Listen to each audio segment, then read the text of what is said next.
recording. Okay. I've already activated the recording. Now, let me share some of the PowerPoint. Prof, why Yes, we are still on the exam assignment or the presentation, will it be a face-to-face presentation or it will be online so that we can plan logistically? No, I think it will be face-to-face presentation, basically, because a panel will be constituted. But if there is any change in terms of that plan, definitely the class will be notified. As you can see, our class was supposed to be on the face-to-face class, because the first was a electronic class, that is online class.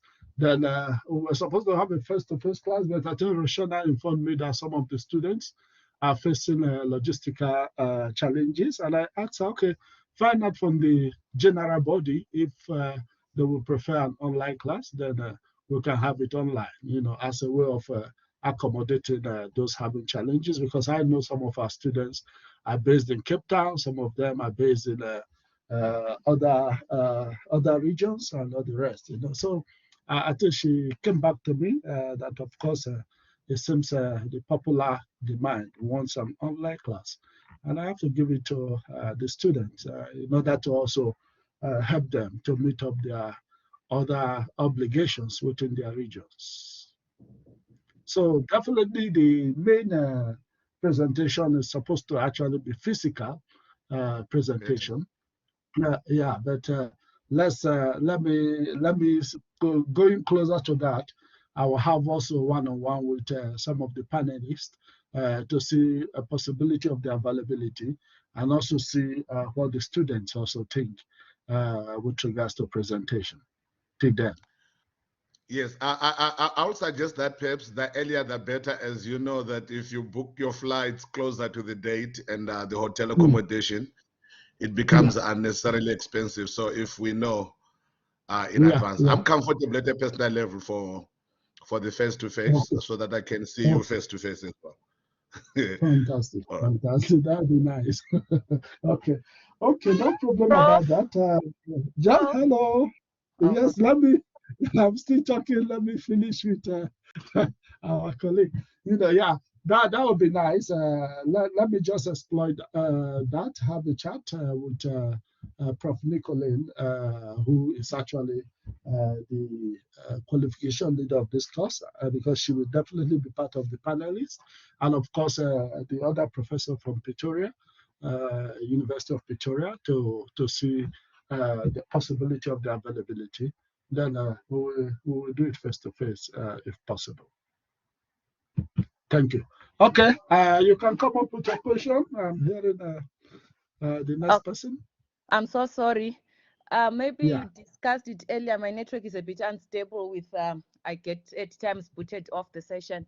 Do we have a time limit on the presentation or a limit on the number of slides that we can present? Yes, I think there is a time limit, and Roxana will give you guys a time slot. And I think the time limit was mentioned in your learner guide. I don't know if it is 15 to 20 minutes. Let me see if I can still get it. Presentation, date of presentation, assessment criteria, pages. Let me see. I think time slot will be allocated to each of the students, and I think it should be in between 15 to 20 minutes. But I will still confirm that from Roxana, who normally allocated the time for the presentation for students. Thank you. Thank you very much. All right, any more questions? Any more questions? Prof, I might have missed it because my connectivity is just so wonky today. Are we? Could it be because of the load shedding somewhere? Not even. I actually don't have load shedding. I don't know what's happening with my connectivity today. But yeah, but I'm here. I just wanted to check. So with regards to the exam assignment, I heard you mentioning that we obviously need to develop the Word version of the assignment. Do we need to do the Word and the presentation, or just the presentation? What is your No, no, expectation? no. You would do the word. I think it's better to have the project. Then, of course, from there you develop your PowerPoint.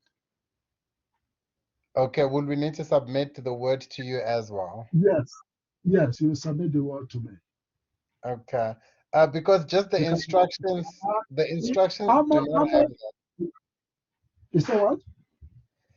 the instructions, unless if I missed it, it does not have the word component in terms of the expected number of pages, the references, and so forth.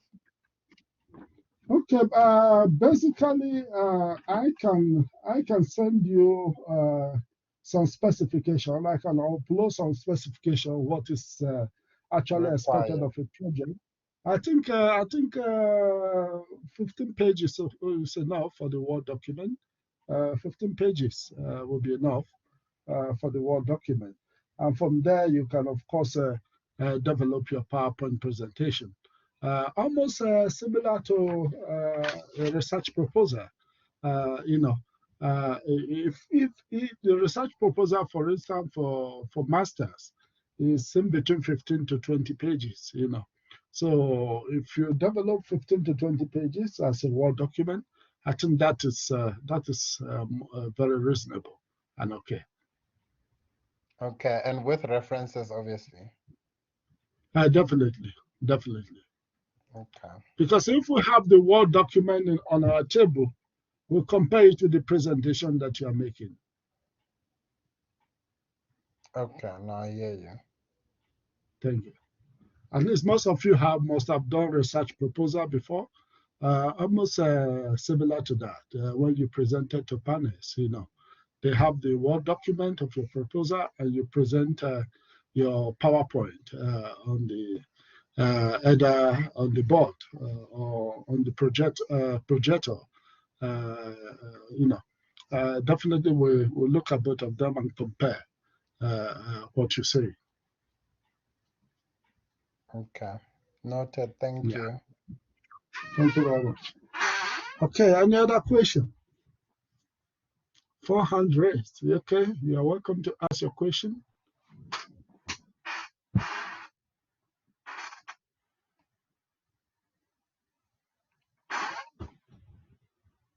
Okay, while you busy doing that, let me attach some of the topic. First and foremost,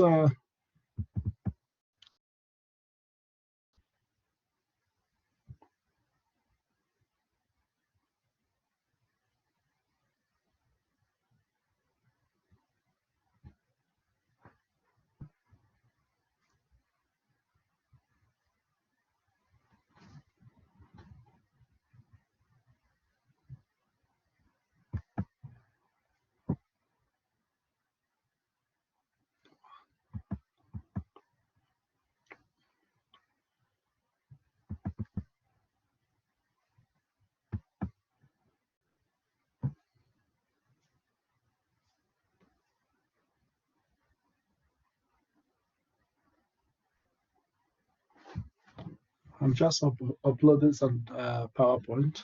That's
All right. Colleagues, to start with the class today, we'll talk a little bit about change, organizational change, things that have been changing. Of course, since the dawn of globalization, and of course, definitely going closer to the dawn of globalization. And the way changes have been taking place in our world today, which is quite very rapid and something that no one can stop. You know, before we know it, something new will take place, and we will begin to try to adjust, you know, and adapt to the changing circumstances. And it has gotten to the level where we are beginning to find it so difficult to adapt to some of the changes that are taking place around us because of the frequency and the rapidness or rapidity of the change that have been taking place in our world. All right. Now I'm taking from, of course, the thesis or the treatise of Van Tonder on change related issues. You know.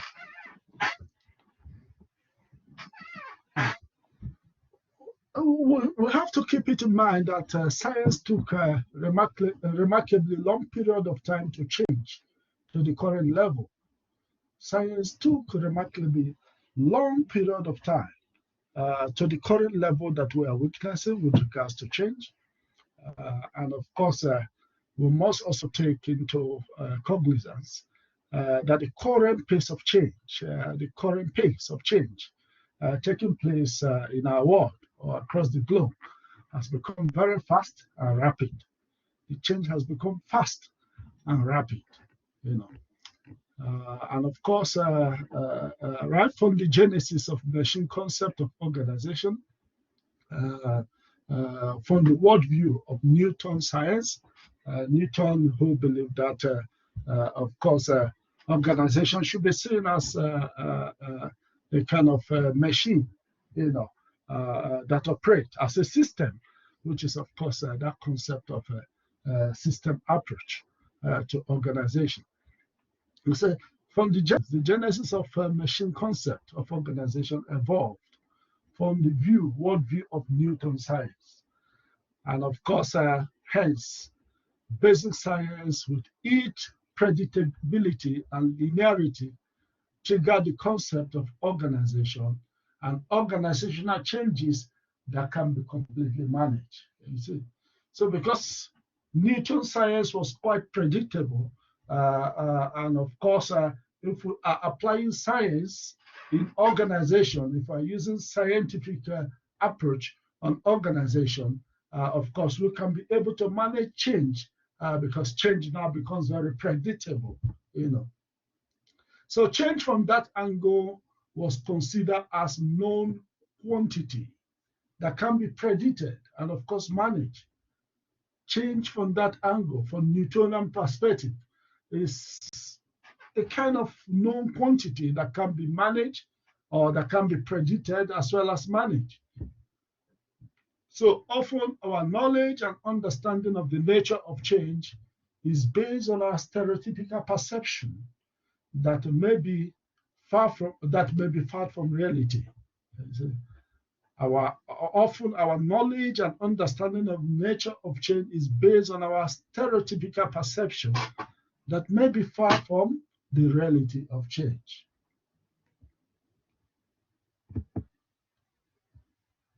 Changes. Experts always contend that the only thing that is constant in the world is change. The authorities, experts, you know, believe that the only thing that is constant is change. However, the way we live suggests otherwise. You see, at times we don't actually take cognizance or try to, you know, be conscious of the change that are taking place around us. So despite change interaction at times to our routines, we tend to return back to our old ways. Despite the changes that sometimes prompt us to do things differently, sometimes we try to relapse, go back to our old ways, without taking cognizance that so many things have changed. And you see, in reality, the world in which we try to stabilize ourselves, the world in which we try to seek comfort or stabilize ourselves is in fact unstable. And you see, so when we try to stabilize ourselves, we are resisting the changes that are taking place, which is part of resistance to change. So in reality, the world in which we try to stabilize ourselves is in fact unstable. We live in a continuous changing situation, which is punctuated with moments of free visual stability. The world is changing. Even when you are not noticing it, the world around you is changing. You see? So, though sometimes it may look as if we are in a stable condition or in a stable reality, that the world around us is changing. You see? Under the stability theory, it is logical that a change agent may be required to move a system from a state of stability or inertia to a new state. You see? Under stability. So, which is why, in fact, one of the pioneers of change management, Anderson, was of the view that change can be prompted. You see, a change agent can prompt change within an organization or within our environment in order for things to change. That because change is change and change will always come. Definitely, we should anticipate it, we should prompt it, and of course, adapt to it or try our possible best to change before we are hit by changes. So we need to continue, we need to be proactive and continuously predicting what could change around us. That is, of course, the power of innovation. Can you see? The power of innovation, thinking out of the box. What can actually change around us? Can you see? Well, most of these changes that we are witnessing today are the product of great thinkers. Can you see? The thinking of great thinkers. And they were able to think something out that has brought change to our world today. So the changes witnessed in such a stable period tend to be incremental. Sometimes we perceive change and we don't see it as a kind of top level change. So those changes are incremental, which further perpetuate the notion of stability. However, with time, the build-up of the incremental changes aggregates. The build-up of these little changes, little changes aggregate to major change that tend to be unnoticed due to the time that has allowed between the first and the last incremental changes. So basically, whether we like it or not, the world is changing. And I tell you, within the next 3 years, we will see also a lot of changes taking place in our world. Taking place in our world. For instance, the COVID-19 brought so many changes. Those are what we can call, of course, biological or environmental changes. But there are still changes taking place as far as our scientists, as far as our thinkers are thinking. Change will certainly hit humanity in so many ways. All right. So as a leader, you must be willing and ready to lead change. Can you see? Leaders lead change. Leaders must prepare their organization for change. Leaders must anticipate change. Leaders must introduce change. Leaders must prepare for change. Can you see? So these are all strategic issues when we talk about change. Just put strategy behind your mind. You see? Because as the world is changing, your competitors are changing their strategy. And you as an organization or working within an organization must know what your competitors are doing and be able to outrival them in what they are doing to meet up with the changes that are taking place in our world. You see? Pervasiveness and scope of change.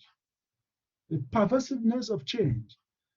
For instance, right from the incursion of globalization, we started hearing about global competition. You see? Which is to say that competition is no more within our own national frontiers, but competition has now moved to the globe. That is to say that an organization in South Africa will not be competing with other organizations in South Africa alone, but will compete with organizations across the globe. You see? We compete with organizations across the globe. You see? So definitely Pick and Pay will not be just looking at competing here, but Pick and Pay must think about Walmart in the US. You see? What will happen if Walmart decide to enter South Africa? You see? That is what Pick and Pay or ShopRite or Checkers should be thinking. Because we are told that the borders are now porous, that organizations are free to move from place to place. But however, of course, also in my last Senate meeting, of course, a term that was, of course, a very sweet came up at the Senate meeting. Of course, I've heard of it, but of course, I didn't take the term very serious until, of course, a colleague also mentioned it in the Senate meeting, the tendency to deglobalize. Can you see? Deglobalization. Can you see? It was quite a fascinating term when I first heard of it. But I just took it, people are just coining it, but I can see that the term is gaining popularity. Whether we like it or not, that is what we refer to as protectionism in the, before the dawn of globalization. Protectionism is an economic system whereby countries restrict the movement of people from other countries or the movement of companies from other countries into their environment. Can you see? For instance, previously, China, India were practicing what we call economic protectionism to protect their local organizations, to protect their local corporations from excessive competition from big international multinationals or big international transnational corporations. Can you see? So that is why when I first heard about the term deglobalization, I told myself this is nothing but protectionism as an economic student. You know, that no matter how we use the term new, what have been existing before is already existing today. Is a kind of a new wine in old bottle. Can you see? So that is it. You know. So global competition, which have of course resulted or which has surfaced as a result of globalization, and of course we are talking about technological innovation. In fact, my paper that has just been accepted in Romania is entitled Techno-Globalization and the Sustainability of Labor, which was just accepted in Romania in a journal. Can you see? So technological innovation, and of course, declining resources. There's no doubt that we have seen innovations that is, in fact, uncountable, something that we cannot count. Of course, the emergence of different technologies. As a result of internet, of course, also, we have weakness, of course, in the internet. Of course, we are now lecturing on different platforms. For instance, now the Blackboard, the Team, the Zoom, that all originated since the dawn of COVID-19. And of course, we have seen a lot of innovation from 1990s onward. In fact, innovations have quadrupled, in our world. Can you see? Technological innovation, new technological advancement, something that one cannot imagine even in the 70s and 80s, are all overshadowing us. They are all everywhere. And we are overwhelmed by most of the innovations that have actually confronted humanity in recent time in terms of technological innovation. However, In spite of the innovation, we are also witnessing declining resources. Can you see? Declining resources. The resources is becoming more and more limited as a result of human activities. Can you see? The exploitation, the gold mines, the drilling of oils, and so many things. And of course, organizations are competing for most of these resources. Can you see? Which is why you see organizations moving from place to place, searching for most of these resources. Some organizations need huge land for investment. Some organizations need to be close to raw materials. Some organizations need to move to those countries that were formerly protected as a result of economic protectionism in order to tap the resources in those enclaves. Can you see? So, in spite, and of course, the population of humanity is increasing. Can you see? Definitely, that will also lead to scarcer resources. Land is scarce. And of course, so many other resources are also scarce. Can you see? And of course, in addition to resources, is also talent. Talent is scarce. Can you see?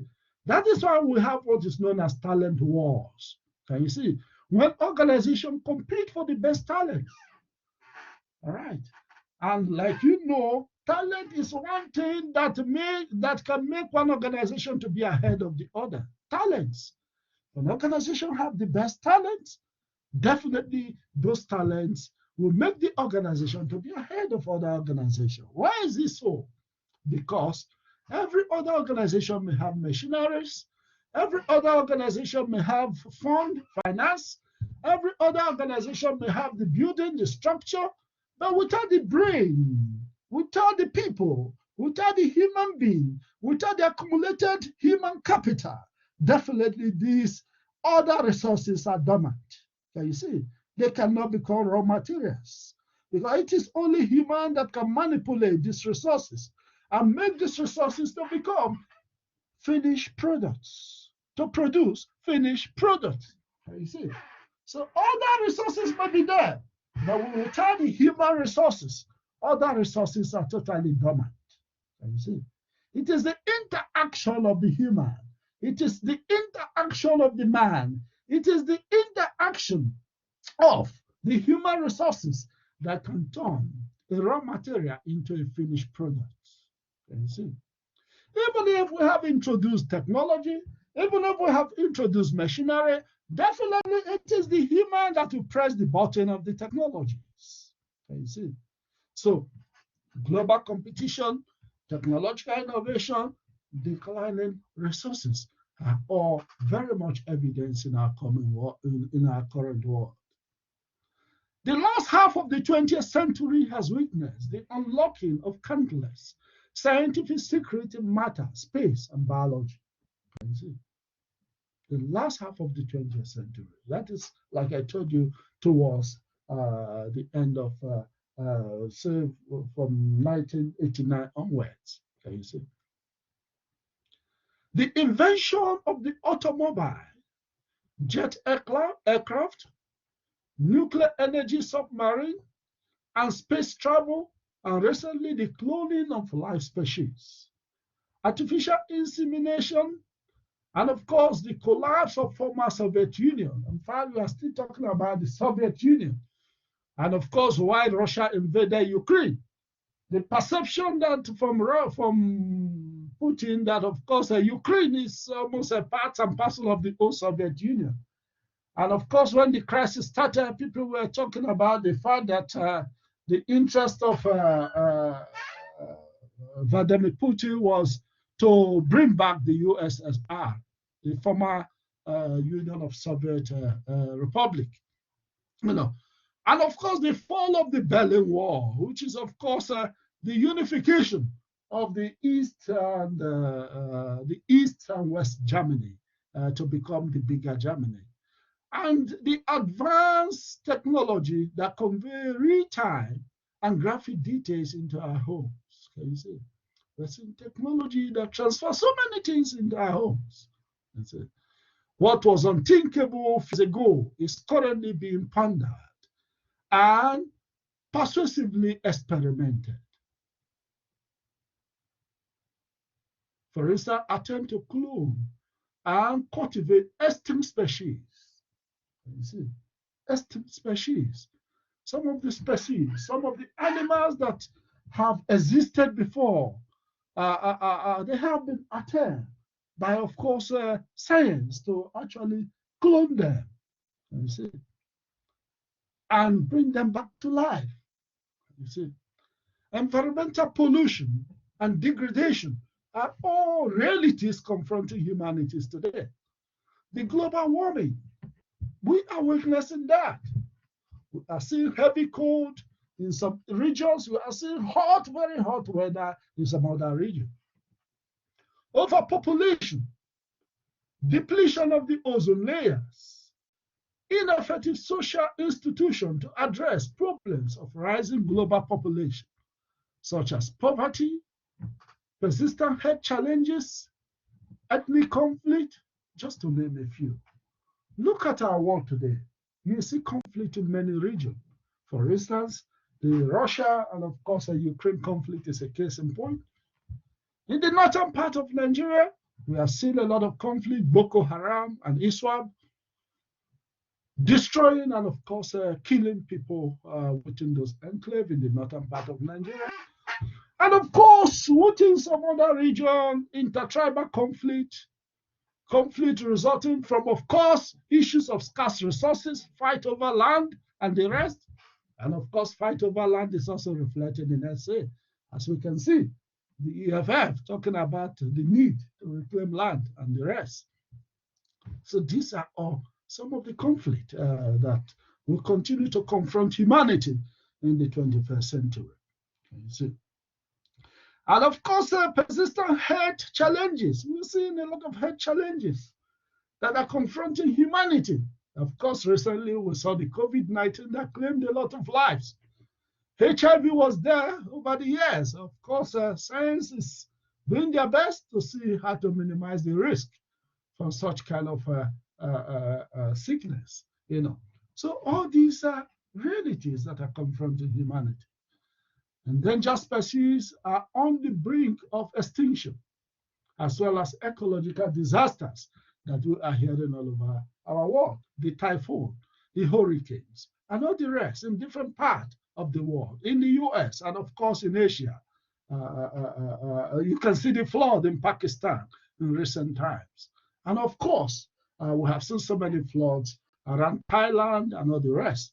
These are all challenges and the changes that will continue to confront humanity. And of course, as leaders and as managers, you have to be taking cognizance of most of these changes in terms of being able to discern the risk factor in different regions of the world when it comes to investments. Can you see? And of course, you must also keep in mind that 50 of the world's 100 biggest economy are corporations. These are new dimensions. Some corporations are richer than states. Can you see? Some corporations are richer than nations. Can you see? If you look at their wealth and of course their assets, some are richer than many nations, even in Europe. Can you see? You look at General Electric.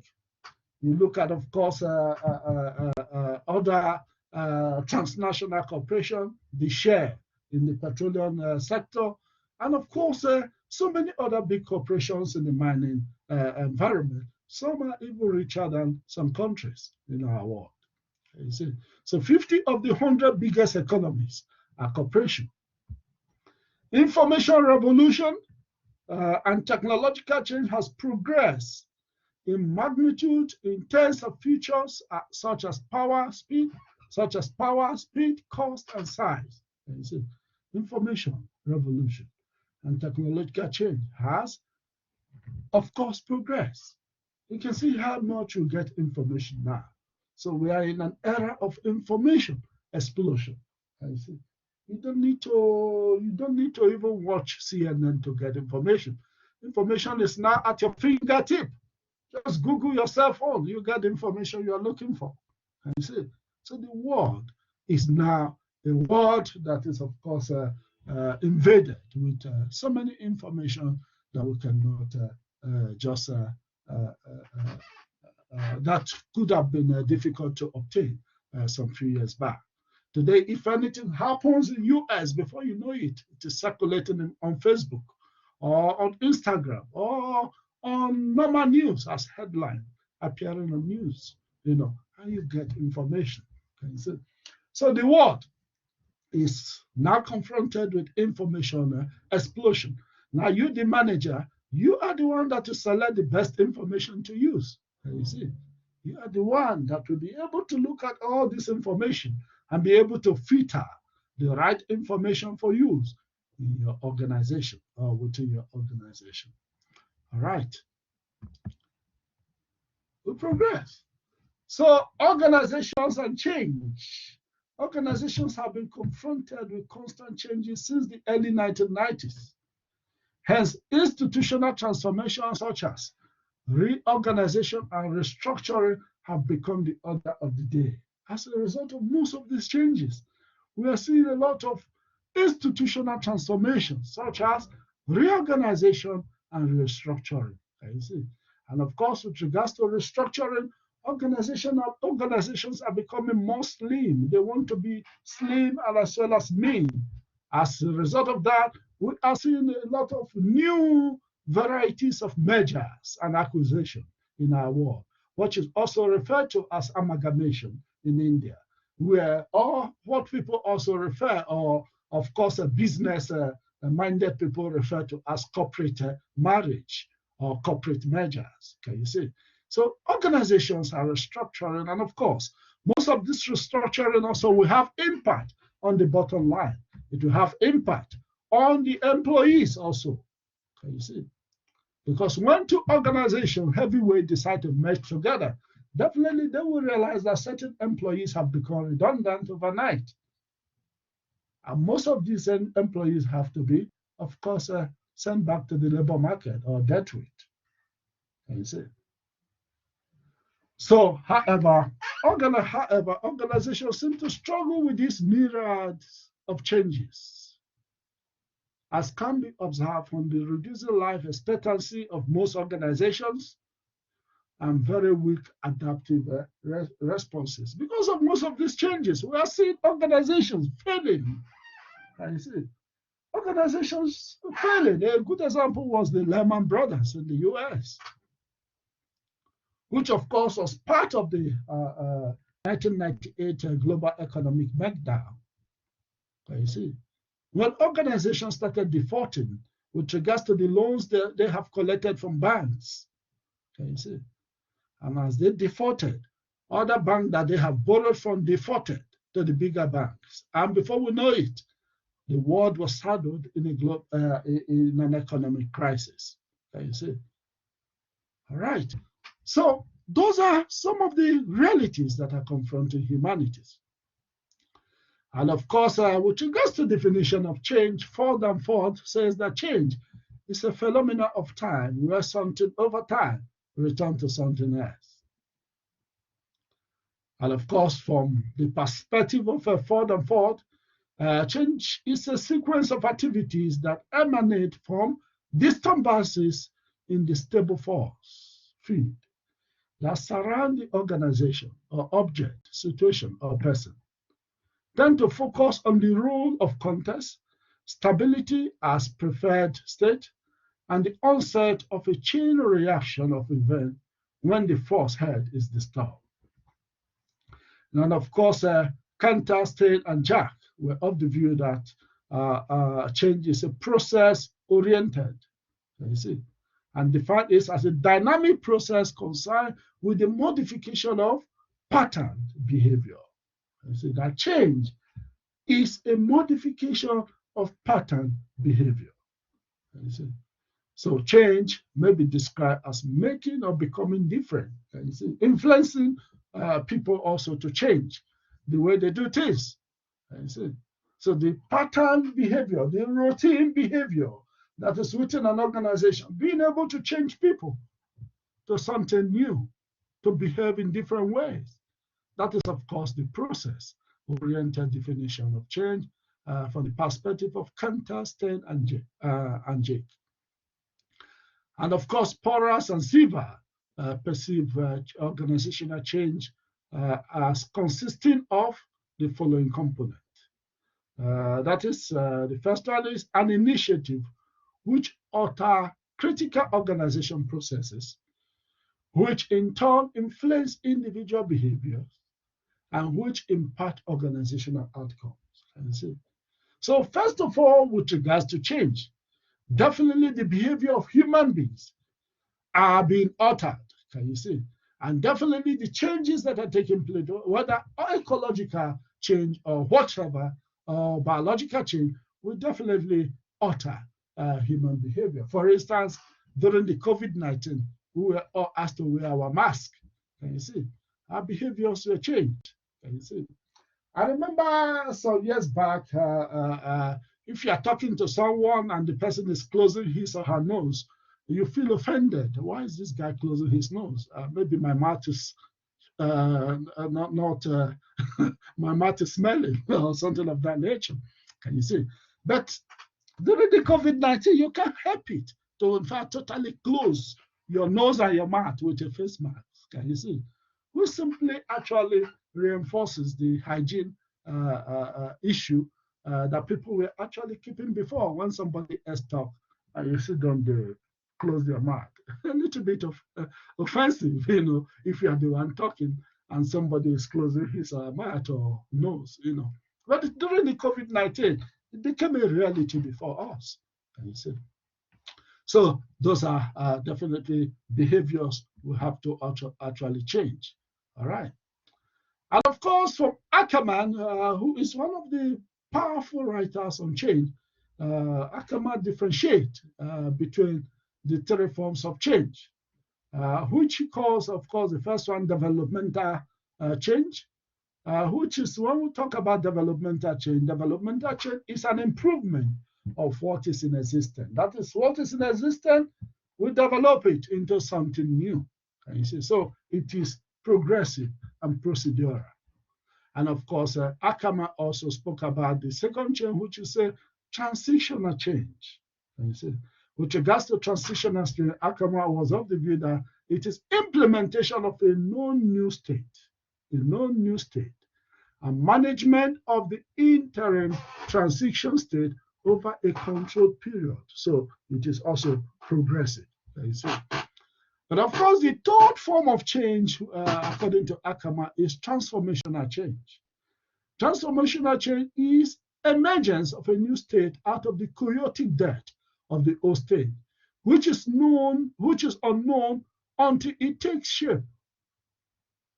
The time period duration of the change is not easily controlled. Can you see? So organizational change is a process resulting in a difference of varying magnitude and or nature in the state or condition of the organization over time. For instance, the fall of apartheid or the end of apartheid in South Africa can be perceived as a huge transformational change. Can you see? Because it was the emergence of a new state, a democratic South Africa, and of course a non-racial South Africa after the chaotic death of apartheid. Can you see? That is transformation, which is, of course, most of the efforts since the dawn of democracy in organization in South Africa has just been mentioned as transformation. Can you see? When you see some of the previously disadvantaged talking about the need to transform, and of course that the transformation seems slow in terms of course, redressing some of the previous legacies of the previous regimes. Can you see? So these are all perspectives with regards to Ackerman, who has, of course, subdivided this change into three different changes, namely developmental change, transitional change, and of course, transformational change. All right. So the bottom guiding philosophy of change, definitely this is not very critical to what you do, but I can just run through it. The preoccupation with the analytical and rational approach to change and change management disregard the fact that knowledge about change and change management may also be embedded in intuitive domains. knowledge about change. And of course, management of change may also be tutored, must also be embedded in intuitive domain. For instance, Pettigrew has lamented the lack of theory and process orientation and a wider contextualism in research on change, suggesting a myopic and largely unsubstantiated conceptual perspective on the phenomenon. That is to say, he's of the view that people who have been analyzing change have been so scientific, without actually inculcating, of course, contextual aspect of it or intuitive aspect of it in terms of analyzing change. So managers, practitioners tend to hold on the established views and practices on change management. So managers remain largely unaware and will continue to impact adversely on individuals and organizational functioning during and after change.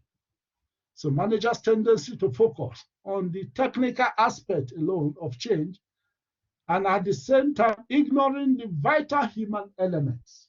Okay, you see, the vital human element in change process has been widely acknowledged, have been widely perceived. All right. So can change be managed? The question is whether change can be managed. Of course, there are authorities who believe that change cannot be managed. For instance, Misberg, Lampe, and Asladran were of the view that change cannot be managed. However, they are of the view that change can be ignored, resisted, responded to, capitalized upon, and created. Can you see? But it cannot be managed and made to match to some orderly step-by-step process. Can you see? So the above phrase is broad. The notion of your current textbook, that is Van Tonder, is that change is best conceived from Van Tonder's perspective, the original author of this treatise. So change can best be conceived as something that could be engaged or influenced to a degree rather than managed. You see, it can be engaged or influenced to a degree rather than managed. In other words, from Van Tonder's viewpoint, change can be influenced but cannot be directed, controlled, managed, or imposed in the absolute sense. All right. And of course, like I said, we have other personalities, authors like Addison that felt, of course, that change can be, of course, managed. So understanding the distinctive organizationally held view of what the organization is crucial to the successful management of any organization. Therefore, one can consider a construct such as organizational culture to recognize that commonly held but tacit model of the organization that exists among the majority of organizations' workforce. So at the individual level of experiencing change, cognition, and of course, affect are interdependent. Cognition and how people perceive it, and of course, how people are affected are interdependent and combined in a holistic response to change, which of course can, of course, lead to resistance to that particular change. So organizational change ultimately entails dealing with cognitive and affective change at the individual level. And at this level, greater specificity of concept is definitely needed. All right. So in conclusion to this very slide, change is indeed a powerful topic that continues to fascinate the manager, scholar, practitioner, and people in various walks of life. The phenomena of change does indeed present continuously a variety of different forms of debates. However, it is this diverse and rich thinking pattern of scholars in different domains that ultimately enable us to develop the means and the tool for dealing and living with change. Indeed, the organization cannot change without individual change. Can you see? Organization cannot change without the human beings changing. A discussion of organization change unavoidably implies a discussion of individual change. A discussion of organizational change unavoidably implies a discussion of individual change. There is a powerful link between change experience of individual employees and, of course, the organization. There is a powerful link between change experience of individual employee and, of course, the organization itself. All right. Is that clear, colleagues?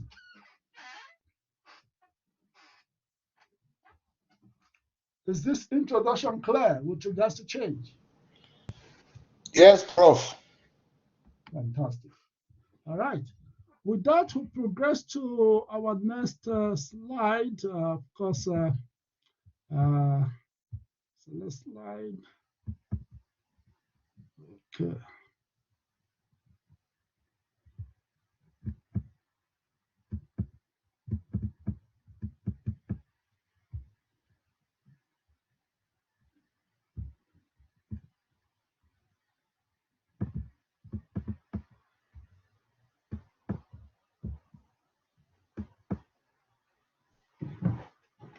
Okay.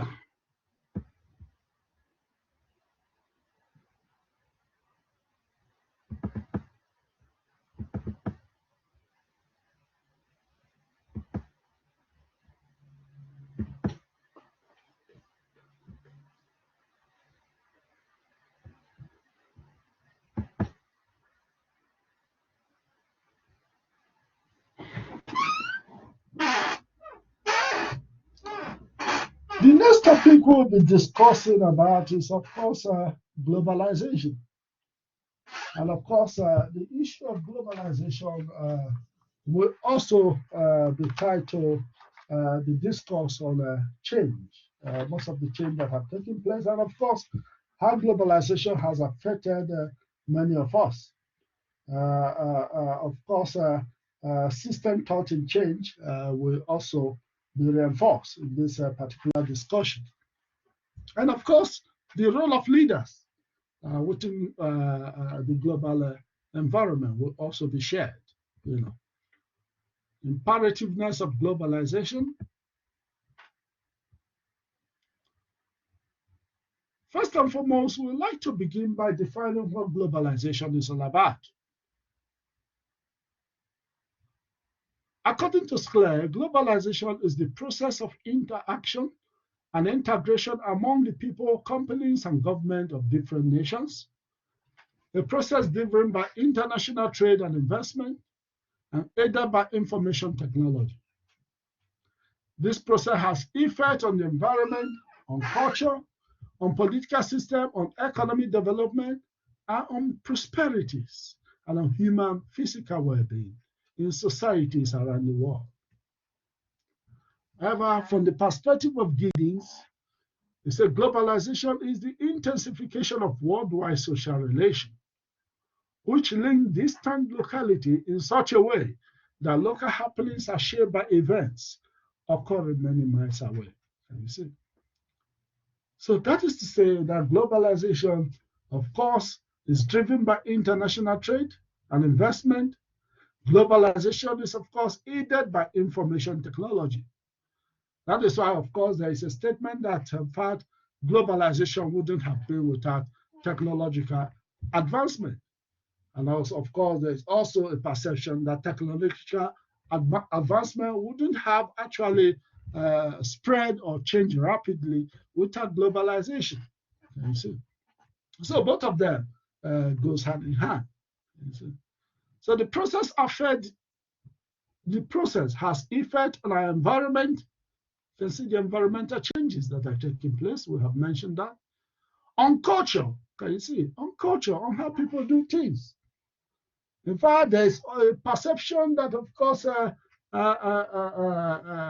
globalization has tendency to trigger a unicultural environment instead of a multicultural environment, where the emphasis is on Americanization or Westernization, you see, on culture, on political system.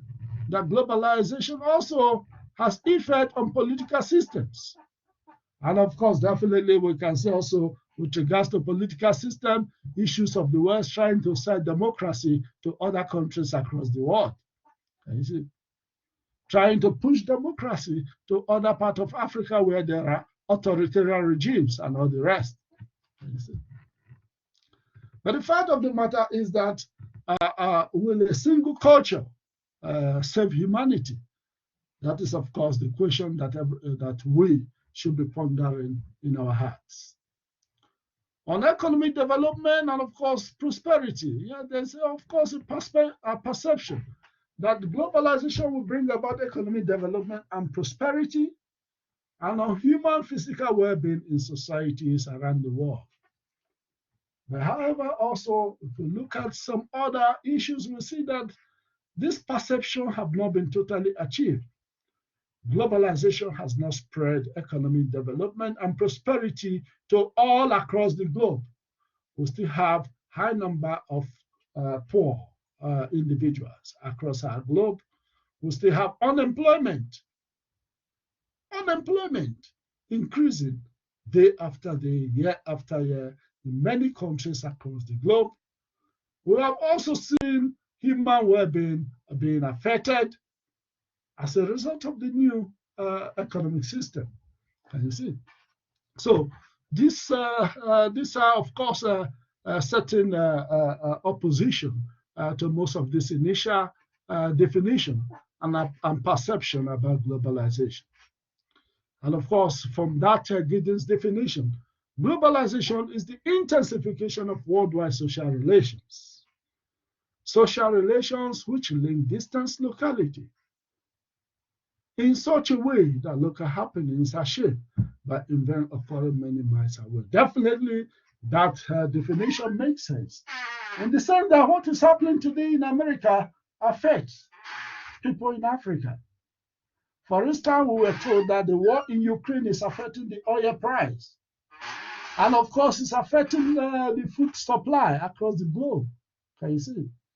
So what is happening in the Eastern Europe is, of course, having an effect in Africa and Asia. Can you see? So definitely, globalization is the intensification of worldwide social relations. A situation where economic protectionism has broken down, and of course, a situation where borders have become porous.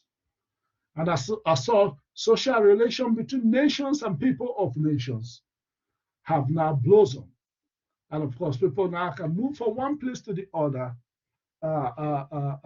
because the border seems to be open, which is why globalization is also referred to as an economic openness. Can you see? But how open is globalization to the third world countries?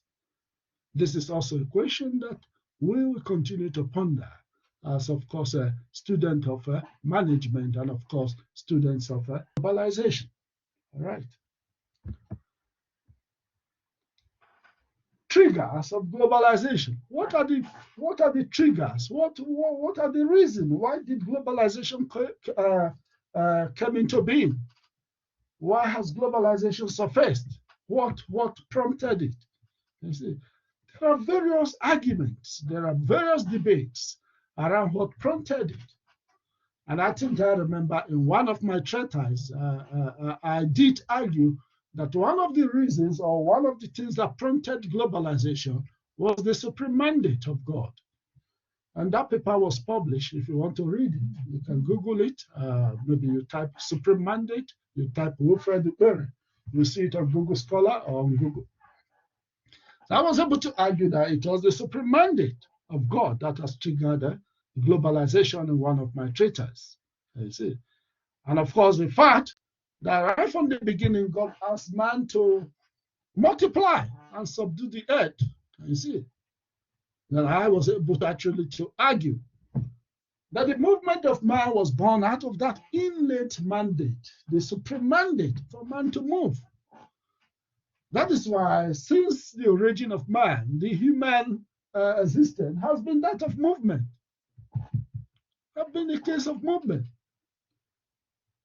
That is why there have been so many conflicting stories about movement of people. For instance, some people who are claiming South Africa today were people who moved from Congo. And some people who are in Zimbabwe either must have moved from South Africa to Zimbabwe, or some must have moved from Zimbabwe to South Africa, in search of greener pastures and in search of land to cultivate their product in those early times. And of course, movement of Africans also to India, which is of course the Black Indians subduing, and of course the movement of the Amerindans to America. When Christopher Columbus arrived in America, although they say he was the one that discovered the New World, which is America, he met the Indians in America. Now you ask yourself, how did the Indians wallow all the way from India to America? How did they cross the sea? That is born out of the supreme mandate. The innate quest for man to move from place to place, to explore, to see what could be different from their own enclave, and of course, for opportunities. So humans have been moving. So as such, I am, of course, of the view that this movement is not just an ordinary movement, but could have some spiritual connotation. Well, that is part of humanity, and of course, part of spirituality. And of course, I was also able to argue, of course, that another trigger of globalization is global consciousness and rationalism. There have been this consciousness by people about the globe. You see, that this world is round, and of course, that we are living in this part, that there could be somebody living in the other part. You see, so that could have triggered global consciousness and rationalism. People began to rationalize. And so people began to think, what is happening in the other side? Now you ask yourself, what could have prompted the explorers? People like Vasco da Gama sailing to the sea route, moving his men through the sea to India. Then you could have asked yourself also, what prompted Vasco da Gama to move all the way to the New World? And of course, you should have asked yourself, what prompted Mungo Park to move to Nigeria to say he discovered the river Niger? Can you see? So there have been this consciousness that, of course, people should be existing in the other side, or that life could be existing in the other side, and which has, of course, prompted people to move. So global consciousness and rationalism. And of course, the discovery that this globe is one place, that this globe is not flat. Can you see? And of course, to be frank, it was Galileo who was the first to discover that the globe was round. And he was criticized for saying so by the Catholics. But many years after Galileo's death, the world came to believe that the world was round. This spherical shape of the world started making other humanities to think that no, this life exists in a round shape, that definitely there's a need to go and look for other places where this war ended. And in the search of that, there seems to be moving around about. And of course, meeting new environment and meeting new people. That is our world. So it was that global consciousness and rationalism that must have also triggered the incipient or the earliest globalization. And of course, another aspect is the triumph of capitalism. We spoke about the triumph of capitalism in the sense that before the dawn of globalization, we were having a kind of bipolar world. Of course, communism and socialism, and of course, capitalism. You see, communism is the extreme form of socialism. So most of the countries that were socialist bloc aligned with the Soviet Union, which is, of course, Russia and all the other countries that were formerly in the Soviet Union. And other countries that were pro-capitalist aligned with, of course, America and Britain and all the countries that were formerly the capitalist nation. But towards the end of 1989, the Soviet Union found itself in crisis. And of course, the Soviet Union was disintegrated, leading, of course, to the unification of Germany. And of course, the countries that were capitalist oriented perceived that as a triumph of capitalism and the demise of communism and of course socialism, which of course prompted globalization, which is the result of triumph of capitalism, which is why globalization economic system seems like a capitalist economic system. Can you see? Everything that is practiced there are endemic. Everything that was practiced in capitalism were reflected under globalization. Self-interest, private property. We can see a lot of privatization under globalization. We can see also organizations, of course, owners of industry interested in their own self, shareholders interested in their own self. We can see also profit motive being emphasized within the global environment. So these are all characteristics or the doctrine of capitalism that have been moved into the globalization era. Can you see? So those were part of it. So it has been perceived that triumph of capitalism was one of the triggers of globalization. And of course, technological innovations and advancement. You see, the fact that, of course, like I mentioned to you, that technology has reinforced, of course, the movement of people, as well as reinforced the communication between people. And definitely now that was, of course, bringing about a world that is fused, a world that is together, a world that can interact together and systematically through the internet. There was, of course, an underground schedule to open the global economy, from that of protectionism to that of porousness, and of course, openness. All right. Then another triggers of globalization was considered as the third world debt. There is a perception that the third world debt also was one of the triggers of globalization. The third world debt, which was some of the odious debt that was taken by the third world, like it is being taken now in most of the African countries, from China, that this debt, of course, made now the third world to be very silent when globalization surfaced or when globalization came to them. Can you see? They were not in position to argue. They were not in position to debate it. So they embrace it as it is. So there is a perception that the third world there which enable transnational corporations or global powerful countries to penetrate into third worlds and control their economies made globalization easily possible when it came to be. Can you see? And of course, another aspect is structural adjustment program policies of liberalization, deregulation, and of course, privatization. It was also perceived that these three very phenomena of liberalization, deregulation of economy, where bigger organizations like World Banks, IMF, and all the rest advise most of the countries to, of course, deregulate so that international organizations can invest in their country through foreign direct investment. And you see, and all these were perceived as also triggers of globalization. And most of these, of course, foreign companies or transnational companies were able to bid for national assets when most of the countries resorted to privatization.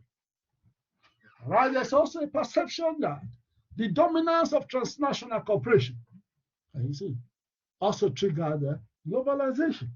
You see, the dominance of transnational cooperation brought about globalization. Like I mentioned to you, TNCs are richer than the states. Some of the states. TNCs have very big power in some of the most influential countries of the world. TNCs can lobby for a change of regime, both in Africa and of course in America itself, because they have enormous weight that they can lobby governments. And in fact, there is even a perception that the war in Iraq that took place some years back was, of course, as a result of TNC lobby in order for them to control the oil reservoirs and oil resources in Iraq. Can you see? And also, this thing also was also some of the claims in terms of also the destruction of Libya. Can you see? The fact that most of the bigger organizations are interested in Libya oil, or of course, some of the countries are interested in the oil. So TNCs are they are very powerful. Dominance of the TNCs could have also been one of the triggers of globalization. Another trigger of globalization is, of course, pressure from globalizing institutions and the West. Some of the globalizing institutions, which are, of course, the World Bank, the IMF, and, of course, the Washington Consensus, were all pressuring other countries or third world countries to open their borders for business. And as a result of that, most of the countries heeded to their advices.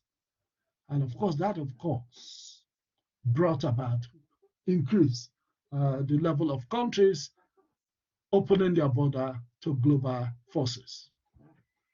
And of course, another trigger of globalization is the willingness to embrace globality. Willingness to embrace globality. Of course, when globalization came, many were willing to embrace it, either out of what they were told about globalization or globality, or their own perception also that, of course, the world need to blend together and learn from each other. You see, most of this also brought about the issue, what triggered globalization, what brought globalization into being. All right. So these are the triggers of globalization. And of course, the global environment affects our business. Can you see? That is the extra part of the external environment. So it has effect on our business. Now let's talk about the economic consequences of globalization. Some of the economic consequences of globalization includes effective integration of the world. Yeah, globalization brought about integration of the world. Can you see? The world was more open than it was some years back in the 70s. Can you see? Well, in the 70s, early 80s, the world was actually interested in protecting their own interests. Countries were protecting their own interests. Can you see? But since globalization, starting from 1990, or we can say from 1989, there seems to be a kind of an integration of the world. Then the next aspect is, of course, economic consequences, technological advancement. Globalization was, of course, bringing about advancement in technologies. Can you see? Globalization was bringing about advancement in technology. People were, of course, sharing ideas. People were learning from each other. And of course, this must have also impacted in terms of technological advancement. You see? And of course, another economic consequences of globalization is, of course, boosting of economic activities. Globalization, of course, have boosted economic activities as a result of the openness in international trade, openness for business. Bigger firms and organizations have moved from country to country. Labor has moved from one part of the country to country. Talent has been searched from different parts of the country. For instance, in the Silicon Valley in America, many of the employees are Indians, Indian technocrats, some of the technological gurus from Bangalore and all the rest. And you see, so as a result of that, one of the economic consequences of globalization is boosting of economic activities. Another consequence of globalization is, of course, exchange of ideas, including education. Can you see? There have been now a kind of high exchange of ideas as a result of course, the information explosion that I have mentioned earlier. Can you see? People can cross-pollinate ideas, and of course, because people now work in the same organization from different backgrounds, from different environments, and of course, a kind of increasing the level of diversity within organization. New ideas are coming from people from different regions, which of course have increased with regards to issues of exchange of ideas, including education.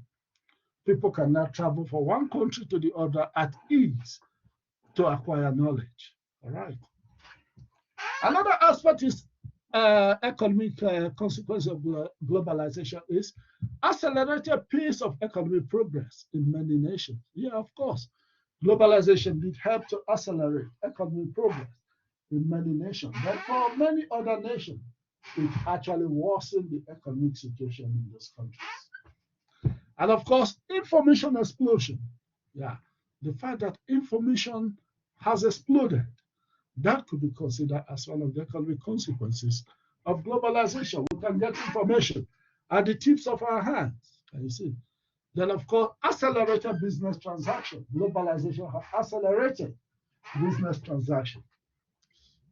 A quick solution to one problem. Globalization has also brought about a quick solution to one problem. One problem emerges. The world can, in fact, meet even through electronic media or through video conferences and resolve issues that confront humanity and the world. Can you see? So these are some of the economic consequences of globalization. Now we look at the social consequences of globalization. Social consequences of globalization is that one of the social consequences of globalization is rising unemployment. Unemployment has burgeoned or has increased since the dawn of globalization. Can you see? And we are still rising unemployment. In fact, yesterday I was at one of the banks, let me not mention them today, and of course the bank looks so scanty with few people. This was a bank that I used to see many people packed in that particular hall. And in most of the banking hall now, you see reduction of people, and of course there's now a kind of reinforcement of apps where banks now will not advise customers to use their apps, instead of course, a human being attending to you. So this will also add to unemployment, you see, and of course, the lack of job creation. Another aspect is crimes. You see, globalization has also accelerated the level of crimes in our society. We are seeing a lot of fraudsters operating with the global machine, the internet itself. And of course, we have seen terrorism blossom as a result of globalization, openness. And of course, use of most of these technologies also. Terrorism, and of course, pedophiles, and of course, issues related to, of course, global crime, and of course, what is it called again? Trafficking, human trafficking, and all the rest. Can you see? So those are some of the crimes that we are witnessing since the dawn of globalization. As a result of course, interconnectedness. Of course, people can move human beings from one place to the other easily, can you see, in terms of human trafficking. And of course, because of openness, someone can commit crime in Nebalo and be hiding in South Africa, like we found in the woman that was called the white terrorist that was in South Africa for a while before the bombing of Kenya shopping mall. You see, so these are all crime. A syndicate, of course, increasing since the dawn of globalization, and of course, terrorism has also increased since the dawn of globalization. We remember the 9/11, the bombing of the Trade Center in America, and all the rest terrorist activities across our globe. And of course, cybercrime, internet, cybercrime is taking place a lot. You have opened your laptop in your offices and you hear them telling you that you have won millions of naira or millions of rands or millions of dollars. And you're so excited. And you see, many have actually fallen victim of that. In fact, I remember there was a time I almost fell victim of that when it first started. I was still in Cape Town then. Doing my PhD as a person who is not having so much money to spend. When I opened my email one day, and they told me that I have won almost $1 billion. I was wondering how. I wrote back to the people, how can I win $1 without playing a lottery? And they told me, no, they selected the internet or the email of people, blah, blah, blah. And of course, your email was one of those that was shortlisted, and now you have won. Wow. I was actually so excited. I said, wow. I started giving a thought to it. I was having a doubt. I was, as a student. And this was the beginning of 419, my first experience. So I thought about it, then I decided no. I went to Google. I Googled a lawyer. I typed and I Googled a lawyer in Cape Town. And I drove straight to the lawyer and I asked him, this is just an email that came to me. Do you think this is realistic? And he told me, did you play any lottery? I said, no.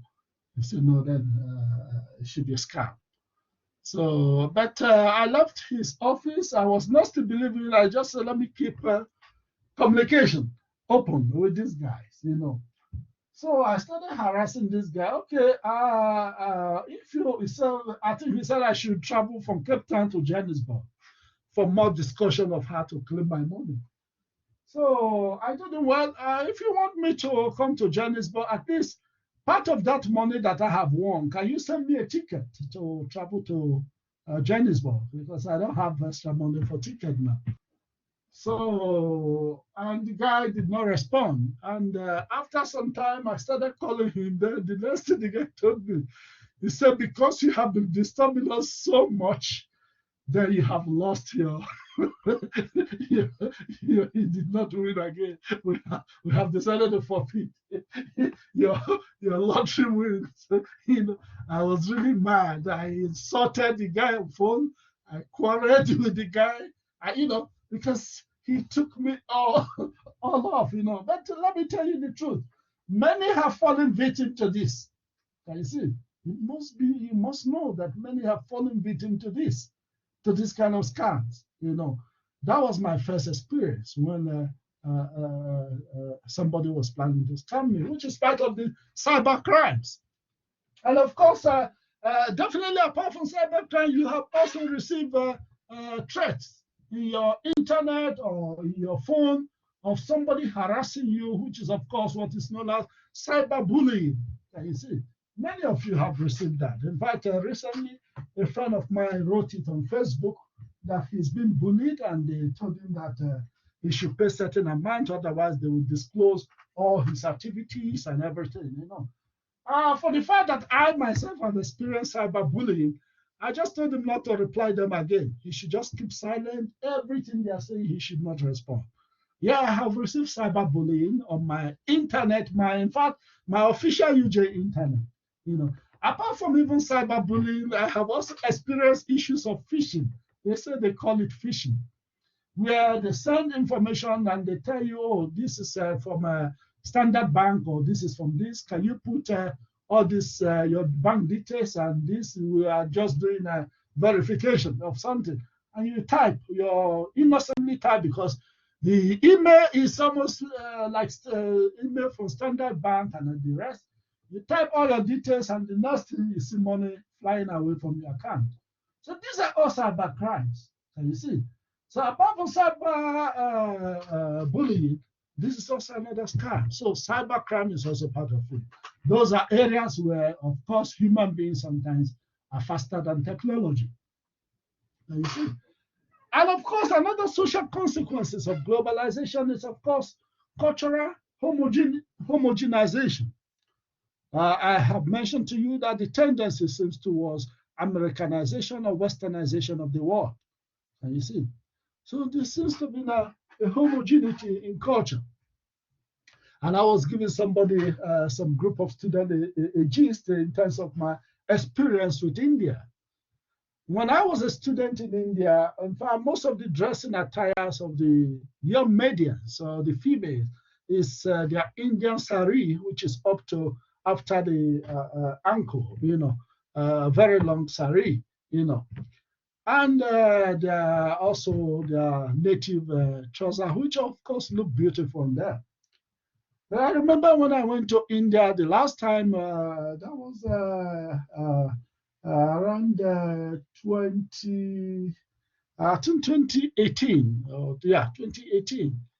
The Indian environment seems to have become very elastic, with some of the medians now wearing a lot of very tight jeans and, of course, mini skirts. You see, so that is a new revolution in India, in terms of cultural homogeneity, because in those days, Indians, ladies, the girls are very decent and, of course, try to reflect the Indian culture. But it seems to me now that today they are beginning to enjoy the Western culture or the American culture as a result of most of the information that are passed through all pervasive TV commercials. Of course, what is it called? In South Africa, we have the multi-choice, which gives us all kind of a program in other countries, in terms of television activities. You see? So these are new realities, cultural homogeneity, cultural homogenization. You see? So tendency for us to abandon our culture. And of course, we are only acceptable if we reflect the Western culture. No wonder in Eugenia that, of course, students are now beginning to talk about Africanization or indigenization. You see? So this is also student perception that, of course, systematically our culture is dying. From the angle of knowledge, from the angle of social aspect, it seems as if we have been totally colonized. And the students are talking about decolonization, can you see? Which is something universities are taking very serious, and of course committees have been set up to look into such kind of issues. All right. The next one is impoverishment of local communities. You see? Another social consequences of globalization is that there is a perception that poor communities have been impoverished. You see? As a result of the activities of transnational cooperation. For instance, of course, some of the reserves in Mexico and, of course, in Brazil, where some of the indigenous people live and earn their livelihood, have all been destroyed. And, of course, new establishment erected by transnational corporation for their own business. And of course, impoverishment of the of local community include also the impoverishment of Ogoni land in Nigeria. Can you see? Impoverishment of Ogoni land by Shell Petroleum, where most of their waste and of course most of their pollutions have been deposited, most of their wastage have been deposited in the riverine areas of those communities. And of course, their fishing and farming activities have been totally destroyed. Can you see? These are some of the consequences of globalization. Another aspect of social consequences is the profit motive, which I have also mentioned. That the interest of most global managers or leaders is to chase profit at all costs. They don't care who dies. They don't care who is affected. They don't care if workers are retrenched to make that profit. So it has become a case of profit. Make profit, make profit, make profit. As a manager, can you see? Without also putting human being into perspective, without taking into consideration our other stakeholders. Can you see? Our other stakeholders. I was speaking to a colleague in one of the banks also, and I asked him, now that you guys are referring us to the apps, what will happen to you? And he told me, I don't know. Can you see? But he knows. He knows. If we are all moved back to technology so that there are few people in the banking house, definitely many people are paying the price. All right. And of course, another social consequences of globalization is ecological disorder. Ecological disorder, environmental degradation. We are seeing it every day. We are seeing a lot of typhoons. We are seeing so many hurricanes. We are hearing of so many earthquakes. We are hearing, so many ecological challenges. These are as a result of human activities that have taken an extraordinary proportion. All right, we're talking about social consequences of globalization. Another one that is undermining democracy. Undermining democracy. Why, of course, America and the West are telling us that they are spreading democracy. They themselves are not democratic. Can you see? In their approaches in the United Nations and many other international forums, they are not democratic. Robert Mugabe has criticized them many times on this, that they claim they want democracy in Zimbabwe, but they themselves are not democracy. They dominate the international environment. For instance, in the Security Council, we have just few countries there. Out of the many countries in the world, that is in fact more than 500 and something countries, we have only 5 countries that are represented in the World Security Council. And these 5 countries have what they call veto power. Can you see? To disagree with any nation, one of these Security Council members has a veto power to veto any decision that is taken at United Nations. So how is United Nations democratic? How are the leaders, how are the countries pushing United Nations democratic? So because they have contributed more funds to that kind of organization, they tend to dominate the activities of those organizations. You see? So they undermine democracy while trying to tell us that they are selling democracy to us. You see? Another social consequence of globalization is, of course, commodification. Commodification. Everything now has been translated to commodity. Even human beings have become commodity to be bought and sold within the global environment or within the global market, labor marketplace, and discarded at will when they are tired of using their human resources. So certainly, globalization, everything is translated into commodity. Human beings can be purchased at a price. You see, that is one of the social consequences of globalization. Another social consequences of globalization is human stratification. Human stratification. The fact that there are some that have, of course, benefited from globalization. There are the global poor and the global rich. There are, of course, the core and the periphery within the global environment. All these things have, of course, reinforced human stratification, human class, the rich and the poor, the haves and the have-nots.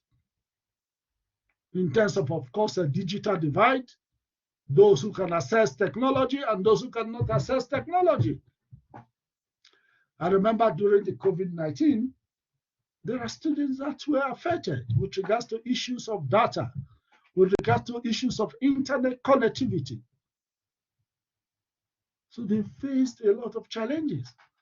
Some students were receiving lecture through their cell phone instead of a laptop. Can you see? So those are some of the issues in terms of human stratification. Depleting social responsibility of business towards labor. Another social consequence is that it seems to me that businesses were not actually putting interest in terms of the social responsibility of workers or social responsibility or to other stakeholders within organization. Their focus seems to be fixated on the shareholders' returns. So these are some of the social consequences. And from these social consequences, that is why it was said by some of the authorities, like Giddens, that globalization is economically benign, but socially malign. You see? So globalization is economically benign, but socially malign. All right. We progress. Changes in the world of work. What are the changes that have taken place in our world of work? Can you see? Changes that have taken place in our world of work. But before that, we would like to actually connect with the words of Wilfred Isioma Ukpere, cited in Ukpere 2007, who states that the world is changing into change as it once was in an earlier life. And of course, that reinforces our initial argument that one of the only constant thing in our world is change. Can you see? That the main constant thing in our world is change. Globalization and change in the workplace. Some of the changes that we have witnessed is, of course, growing global competition that I have also mentioned. And of course, rising and shifting stakeholders' expectations. Our stakeholders are expecting something new from us. And of course, the shareholders are expecting return on their share, which is, of course, high dividend payout. And of course, customers need quality goods at a cheaper price. You see. Then employees need better wages. Of course, the Marikana crisis was a case in point when miners demanded for better wages, 12%, which of course led to the massacre of 36 mining workers. You see? Those stakeholders, their expectations are changing. And of course, who are your stakeholders? I think we have mentioned it in our last class, which includes your consumers, your customers, the government, the banks that give you loan, the community, your employee, and of course, your suppliers. All these are all your stakeholders. So their expectations are changing. And of course, you need to meet up with most of these varied expectations. And of course, another aspect is, of course, with regards to changes, advanced technological development. I have spoken about this in most of the other sections. And of course, economic restructuring. Economic restructuring, of course, many people who restructure from, of course, a socialist or communist economy to, of course, capitalist economy. But apart from that, of course, restructuring also within organization in response to the new orthodoxy. So these are some of the changes that we have witnessed in our workplaces. And of course, we have also noticed so many different work patterns. We are hearing about flexible work. Can you see? We are hearing about atypical employment, which include labor broking or labor brokering. Can you see? And of course, we have seen a lot of debate around issues of labor brokers, And of course, recently, yesterday, I think COSATU and of course the Communist Party were in the news yesterday, in SABC News, where they are really emphasizing the need to take the interest of labor or the interest of the working class into consideration. They are of the view that the working class is being pauperized in South Africa. You see? And they spend a lot of hours putting their argument on the table, and of course, releasing their onslaught on global capitalism. You see, speaking highly against or toughly against global capitalism, which has, of course, resulted in the pauperization of many workers. And of course, we are talking about also issues of democratic shifts. Of course, workers are also now demanding that they should be given a say in the issues affecting them or in decisions that affect them. That is to say, they want a kind of participative leadership within organization. You see? So those are issues with regards to some of the changes taking place in our workplace. And of course, there's also perception of rising cost of living and inflation in our society, which of course affect the working class also. Why there's a rise in cost, why inflation is hitting us, of course, the salaries are not changing so fast to meet with the pace of inflation and of course the rising cost. You see? And of course, we have heard of issues of social upheavals and reconstruction. Social upheavals, protests, actions in different parts of the world. We have heard of course, the protests in Sri Lanka and the toppling of the government in Sri Lanka. We have heard of the protests in Pakistan and the removal of the president or the prime minister of Pakistan. We have heard of other protests in Nigeria and of course the NSAS movement in Nigeria, which of course led to the massacre of certain young protesters. We have heard of course, the Marikana protests. All these are all social upheavals that have become realities in our present day moment. And of course, these are things we, as managers and leaders, must be putting into consideration or must be taken into consideration when we articulate or when we try to take decisions affecting our organizations. All right. Any questions so far, colleagues?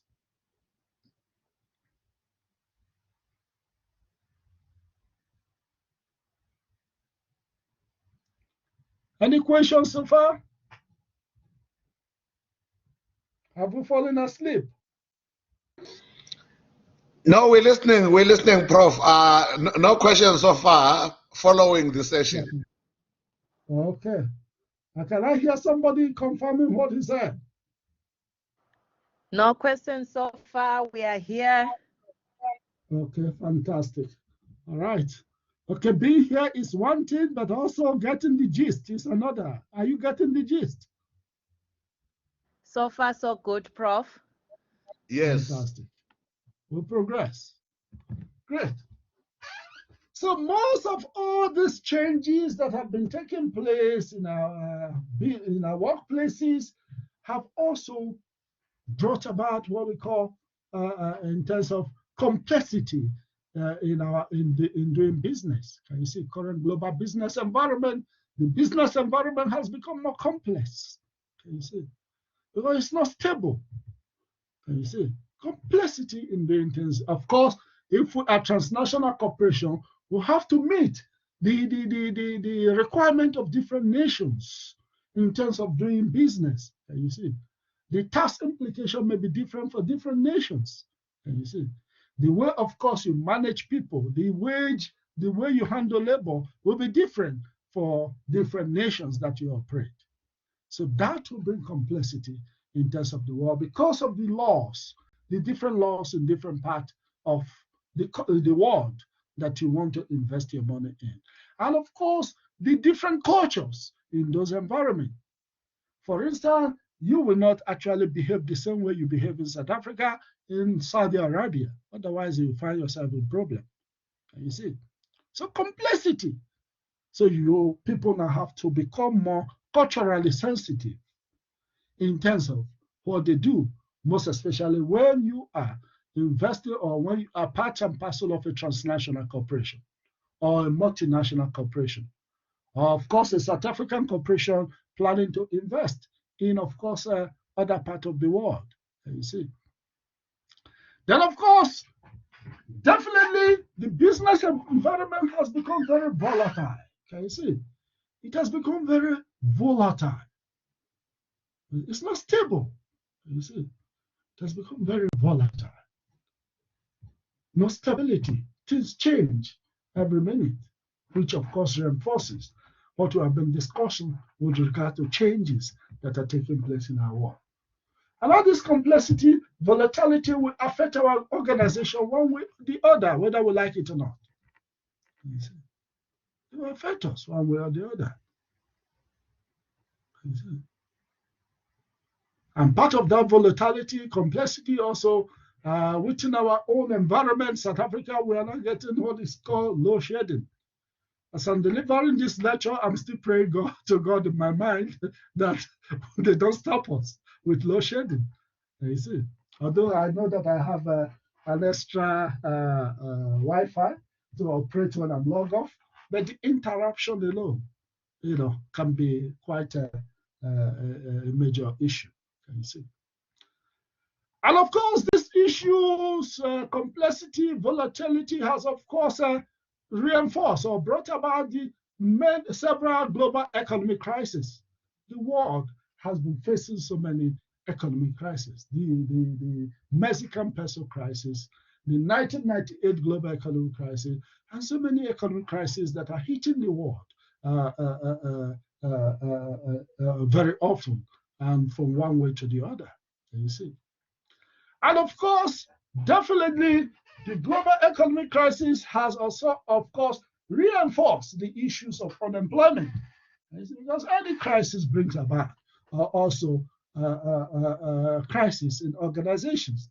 And some people will be, of course, relieved as a result of economic reason. Because one of the reasons to retrench workers is economy.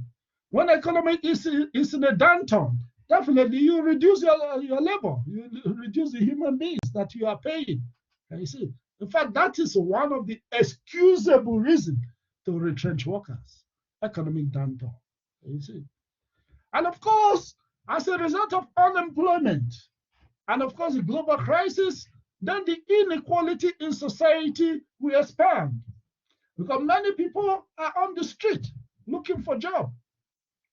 Many people don't have source of income. As a result of that, the few that have will continue to have more, and the have not will continue to have less or have nothing. That will, of course, reinforce inequality in society, which is why South Africa is recognized as one of the most unequal societies in the world. And of course, another issue, unemployment, inequality. When there is unemployment, when there is inequality, the resultant effect is poverty. And of course, the poverty rate in our country and the poverty rate across the globe is increasing. Year after year, day after day, many people are pushed below the poverty line. Can you see? So these are some of the challenges that will continue to confront us. And of course, these three monsters of unemployment, inequality, and poverty seems to be endemic in our societies in recent times. All right, we'll progress.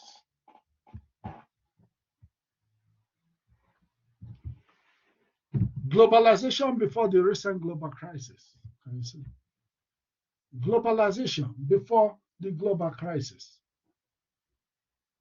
Before the global economic crisis of 2008, there was a way globalization was actually unfolding. The first one, there was, of course, a rising speculative movement of funds. Then we were told that globalization means investment. People were moving foreign direct investment from one country to the other. But a critical view of the movement of this fund seems to be that the fund is not, of course, a plug into lasting investment. They were just used to purchase shares. So you see, those funds were not used to develop more productive assets that will employ human beings into workplaces to work. As a result, most of the organizations were investing in other organizations' shares, which is known as speculative movement of funds. So if the share in Johannesburg Exchange is no more profitable, they move their fund to New York Stock Exchange. If New York is no more profitable, they move their fund to Chinese stock exchange. Under such circumstances, permanent employments are not created for the working class. So it was a case of a casino economy or speculation. Can you see? Just casino economy. And that kind of economy will never, of course, create employment and, of course, create prosperity for more humanity or for more human beings. And of course, another aspect is astronomical increases in international trade. Definitely, globalization brought about astronomical increases in international trade. But we must also keep in mind that most of this international trade did not actually result in the creation of decent jobs. And another is explosive international amalgamation and acquisition. And I have spoken about that, the issue of reconstruction, merger, and of course, corporate marriage, and of course, corporate mergers. Well, I have spoken about that, and I don't need to belabor myself on that again. And of course, transnationalization of production, which is, of course, assembly lines, where organizations move their productive asset from one rich country to a poor country where they can exploit the labor of that country. For instance, some American organization moving to China or India or Bangladesh to take advantage of the cheap labors. And of course, they produce goods in China and send all the parts to America. And of course, finally, the car is written or the good is written made in America. Whereas in actual sense, those goods were made in China or in Bangladesh or in one of the remotest areas of India. You see, but they just assemble, they move all the parts to US and assemble in US, and it is called made in America. Whereas cheap labor was used to produce all the parts. And they will still sell and make profit at the rate of America. You see. So that is transnationalization of production. But of course, as they do this, workers in America suffer. Can you see? Because jobs are moving to America, jobs are moving to low-cost countries or cheap labor countries at the expense of workers in the US. This is what we call, in fact, a race to the bottom. And of course, workers underbidding themselves, which is why many years ago, Kamal says to the workers of the world, unite. Can you see? So transnational production is also another thing we witness before the global crisis. Another issue is advanced sophisticated technological innovation. I've spoken much about this, and of course, I don't need to belabor myself there. But of course, we must take into consideration that technology was destroying jobs. We must agree to that fact. Yes, technology creates jobs, but it is also destroying jobs, which of course has motivated me to write the paper where I spoke about techno-globalization and sustainability of human labor. Can you see? Because I remember some few years ago, our Vice Chancellor, Professor Mawala, is one of the pioneers and drivers of the fourth industrial revolution and technology. And of course, we can understand that because he is an engineer. And most of the engineers always push for technology. For a person like Frederick Taylor, who is the father of Taylorism, who was talking about scientific management, can you see?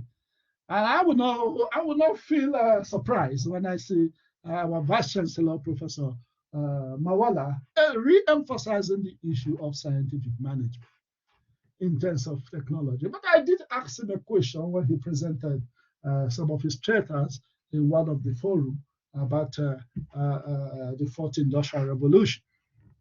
And I asked him, Prof, I love the fact that you are pushing this issue of the fourth industrial revolution. But how do we make this fourth industrial revolution equal in terms of job creation?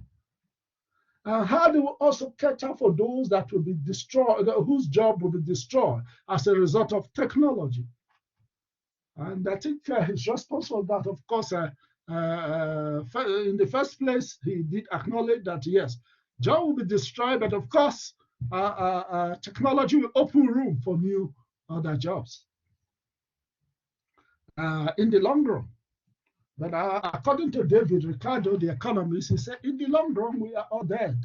You see, so let's keep that in mind, because sometimes we always say in the long run, but we later realize that that long run did not actually shape out the way we actually initially wanted it. You see, because of course the world is experiencing a lot of change, and of course change can of course make that long run not to be visible or not to come to pass. You see, so these are some of the things we should be thinking about.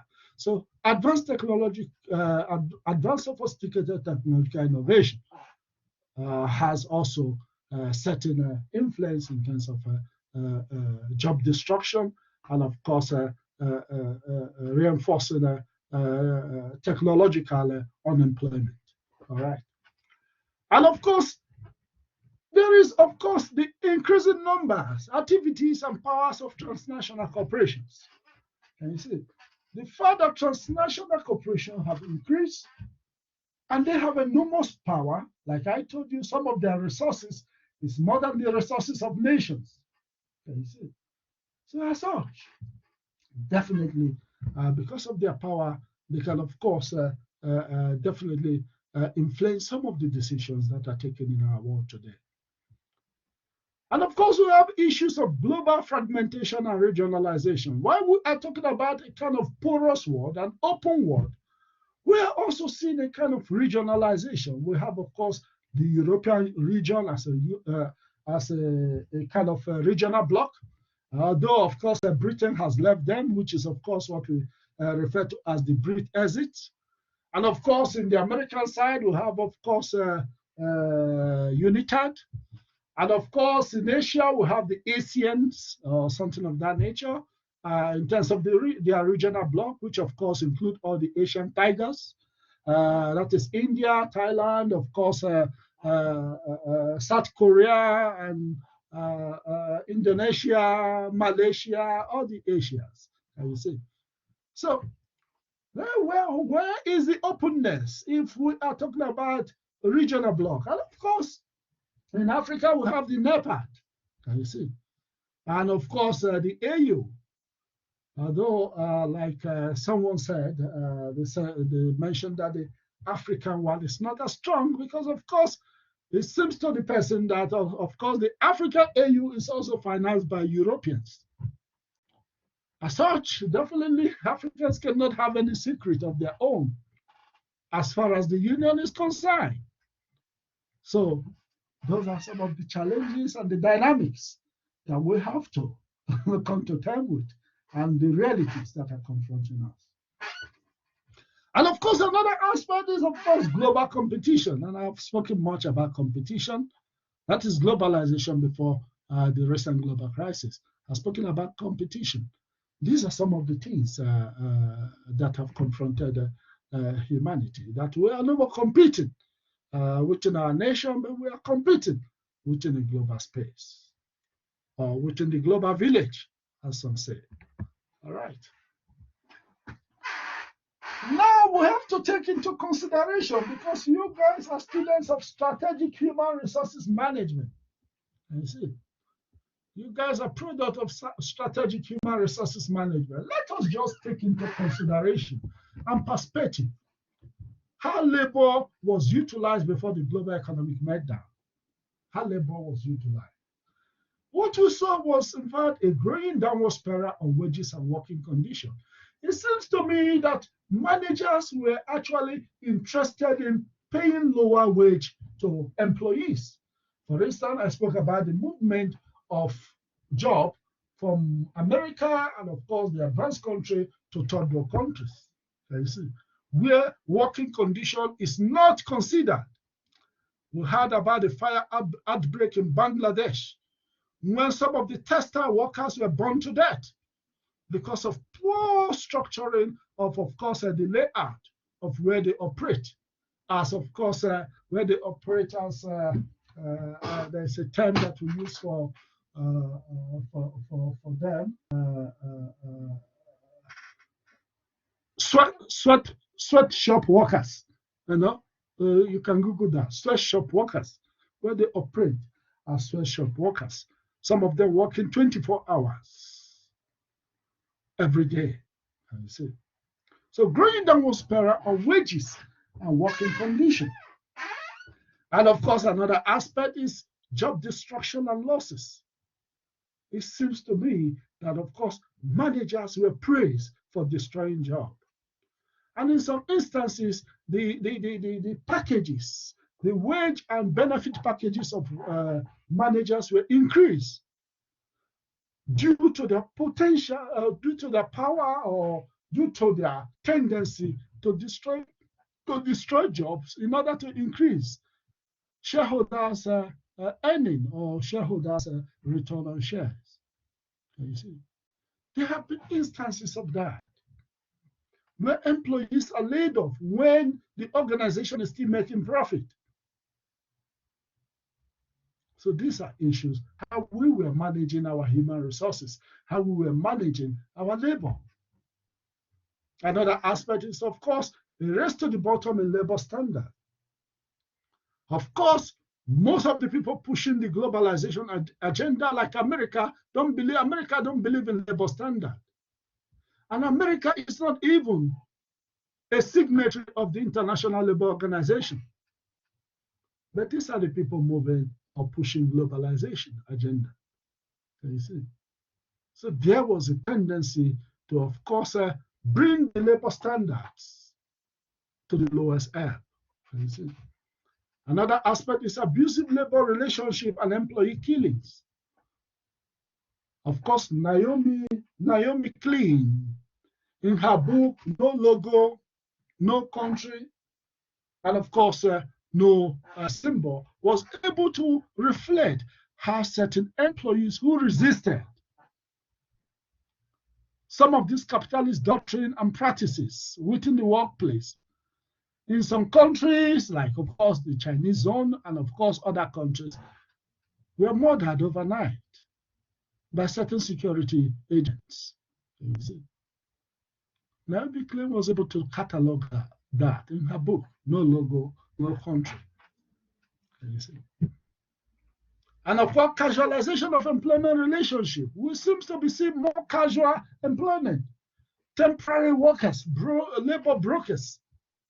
And of course, in fact, you can remember some few years ago, the UJ outsource employees were protesting heavily at UJ, our university. You see. Because of course, when they are retrenched, when their contract is over, they cannot actually speak to UJ. They have to send them back to their labor brokers. You see. So most of them who have worked for some years felt, of course, that the condition of their work is not in the best place. And of course, their pay is also not commensurate to their living standard, you know, and they decided to protest. So what we witnessed, of course, within the global economy was, in fact, massive temporary jobs. You see. If you go to some of the McDonald's and, of course, some of the fast food outlets, you see that most people you see there are young female, nimble female that are recruited there on temporary basis, not on permanent basis. That is to say, they can be hired and fired at any moment or any time, as the case may be. You see, such kind of anxiety would never actually guarantee a better quality of work life. Even apart from the fast food outlets, most of the banking outlets in Nigeria, for instance, don't recruit permanent workers. Many of them recruit on temp basis, temporary workers. Can you see? And the next one is less training to workers. It is very, very rational that no organization will train a worker you know that you will be retrenching tomorrow. So instead of training workers, and of course, organizations also know that if they train their workers and they don't treat them well, those workers will get an alternative employment. So instead, they hire few very experienced core workers and many unskilled, temporary, and of course, casualized workers. So one thing we noticed was that, of course, there was reduction in terms of training workers among most of the big organizations. And instead of training workers, they were spending more money, huge amount of expenditure on advertisements and sales promotion. For instance, Michael Jordan can be paid billions of dollars to advertise for Nike by just raising his hand like this. And they wrote Michael Jordan wearing the Nike shoe. Whereas workers are paid peanuts. Workers who manufacture those shoes are paid peanuts in export processing zones, in most of the sweatshops. Those are some of the things we witnessed. And of course, here definitely there was workers' exploitation and child labor in most of the export processing zones. And corporate mergers and acquisition destroying jobs, like I have mentioned earlier on. Now you have to keep into perspective that the speculative capital I spoke about to you was what can be considered as footloose capital, where capital can move from country to country looking for the cheapest labor, and of course looking for the highest revenue from shares and investing in speculative activities. However, while capital was allowed to move at will, capital which is of course owned by the big countries of the world, what the poor countries of the world have, a multitude, which is their labor, is restricted through all forms of visa regimes. You see, capital, which is of course owned by the big countries of the world, like America, Britain, and all the rest, were allowed to move from one country to the other country searching for profit. But the human resources, the labor that the third world has, is restricted from moving from place to place through visa regimes. And you see, the unfairness in the game of the global economy. You see, the inequality in the game of the global economy. That is why you have seen boys from West Africa and of course boys from North Africa trying to cross through the Mediterranean Sea to penetrate into fortress Europe. And many perish and die in the process. Can you see? Because of the restriction in terms of the visa regime. And of course, the impact of technology on workers, the visual cooperation. Can you see? Technology destroys jobs, no doubt. Technology is good. The technology will be better if regulated. And if regulated, not to destroy jobs. But in the first place, technology was created for humanity. It must serve the purpose of humanity and not otherwise. It is greatly unjust for the creator to serve the created. Man created technology, and man should not become victims of technology. So man should cross and of course rise to the occasion and of course make technology to serve humanity in the best interest of humanity. And of course another aspect is of course erosion of labor unions' power.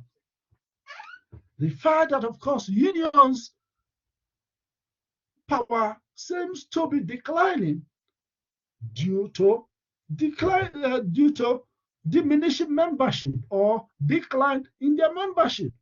As more and more workers are retrenched, as more and more jobs are destroyed, the number of people in union will definitely reduce. And unions survive only through membership contribution. Can you see? So that is how you see that across the globe, it seems to me that union is no more volatile or militant as they used to be. In fact, it was mentioned yesterday in the SABC news by, of course, the union group of the ANC. Can you see? You know, but they spoke about, of course, the fact that they will not adopt their own style of militancy. You know, in order that is to tell you that for some time, union militancy in South Africa have actually reduced. You know, for one reason or the other, and not only in South Africa, in many parts of the world also, we are not hearing that vibrancy in terms of how union can actually unite to influence policies and to change the status quo. That is the purpose of the union. The interest of membership, the interest of their member. That if we unite as a number, we are strengthened. Unity, that there is unity in strength. Can you see? But of course, with the current global economic logic, it seems to me that there is a kind of erosion in the union's power. And of course, another aspect is demotion of industrial democracy. Most of the decisions that are taken in most of the global organizations or in most of the global corporations, and of course, in most of the international bodies like United Nations and the rest, seems to have demoted both democratic spirit and, of course, industrial democracy. All right. We'll progress.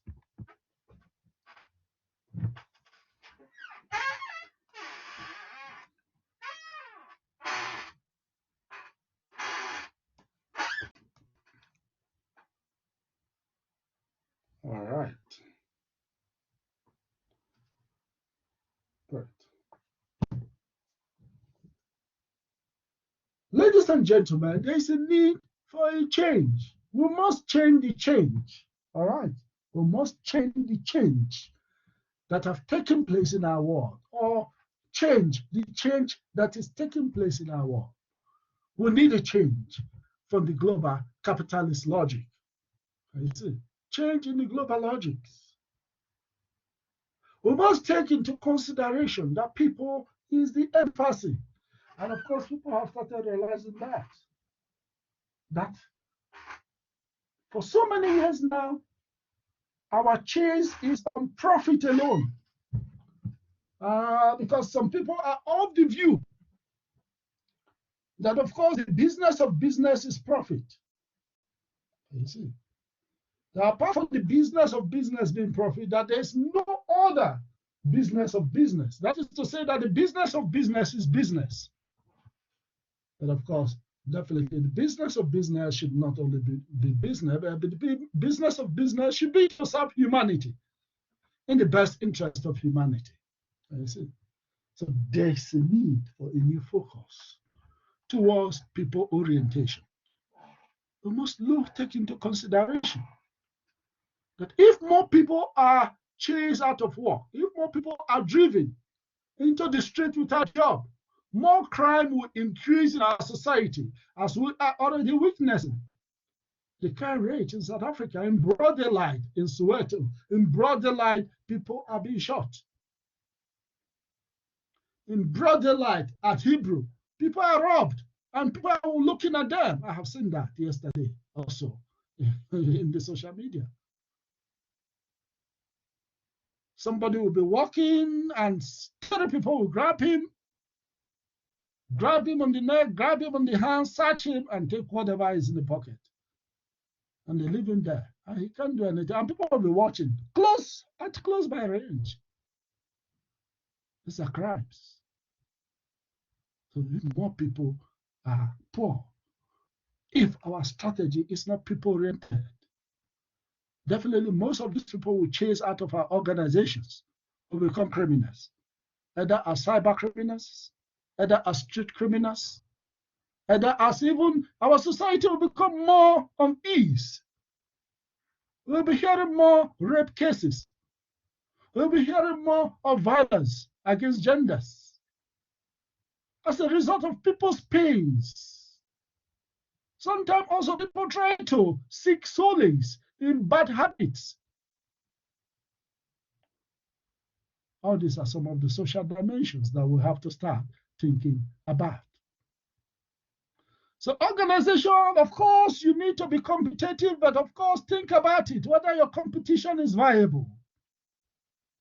So competition and viability should be the watchword in terms of how we operate as an organization. All right, should be the watchword. And of course, business and social responsibility towards workers and of course, other stakeholders. Social responsibility should not just be to the shareholders or the stockholders. Social responsibility should be to all stakeholders, the workers, the communities, the bankers, the suppliers, and the consumers, the customers of the business. And of course, to the government. Business and social responsibility to workers. So the emphasis now should be more of social re-engineering instead of automated re-engineering. Automated re-engineering is the introduction of automation into workplaces, and as such, reducing the excess fat or trimming the excess fat. You see? So our emphasis should not be social re-engineering. We should also take social issues into perspective when we are taking decisions. We should ask ourselves, what are the social implications of the decision we are taking? We should ask ourselves, what are the morals of certain decisions that we make in our organizations? We should put into consideration issues revolving around ethics in our practices. Ethical leadership is now the watchword. Can you see? So there is a need for innovative, effective, and emotionally intelligent leaders. Organizations. Can you see? And definitely some countries have done a little bit well in this area. If you take a clue from emerging economies, notably China, India, South Korea, these are countries that have taken many people in their country out of poverty compared to where they were before. Can you see? Compared to where they were before. This is because these people have placed more emphasis on people. I was a student in India. My school fees during my bachelor's was within the range of 2,000 rupees, which is not even up to 500 rand. My school fees each year. Can you see? That is because the Indian government has subsidized the school fees. And I'm paying that because I'm even an international student. Some Indians don't pay up to that. Can you see? So that is why education is cheap in India. That is why you will see somebody in India that have 6 PhDs. You'll be wondering, how did he read it? Why? Because education has been so much subsidized and you are paying almost nothing to acquire knowledge. You see? And of course, this was the decision that informed most of us that actually went to India to study at the initial stage of our academic journey to study there. You see? So that is that. And of course, Crowways also predicted people revolution. When we talk about people revolution, we are talking about, of course, that the emphasis should not be on people. So with this particular issue, definitely a conceptual framework can be articulated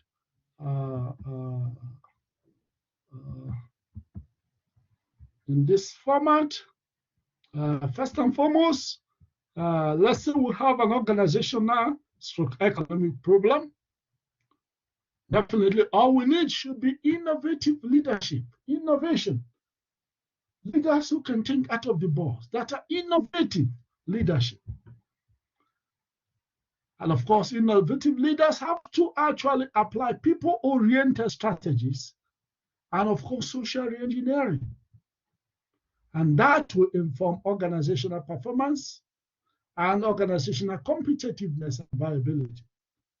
And if we come against, if we also advance again to a new challenges or a new problem with an organization or society, then we move into a higher level in terms of innovative leadership, people-oriented strategies, and social engineering, which of course will affect our organizational performance, our competitiveness, and of course viability within the business environment.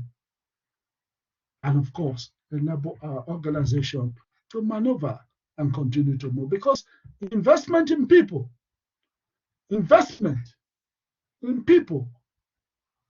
and people led by innovative leaders will never go unrewarded. And that is why I also mentioned the case of India and China. China is almost richer than America today. They invested in their people. You see. India is also coming very strong. Most of the powerful technology experts in the Silicon Valley are Indians. You see. They invested in their people. You see. So people revolution should become a new emphasis in terms of what to do in organizations. We progress.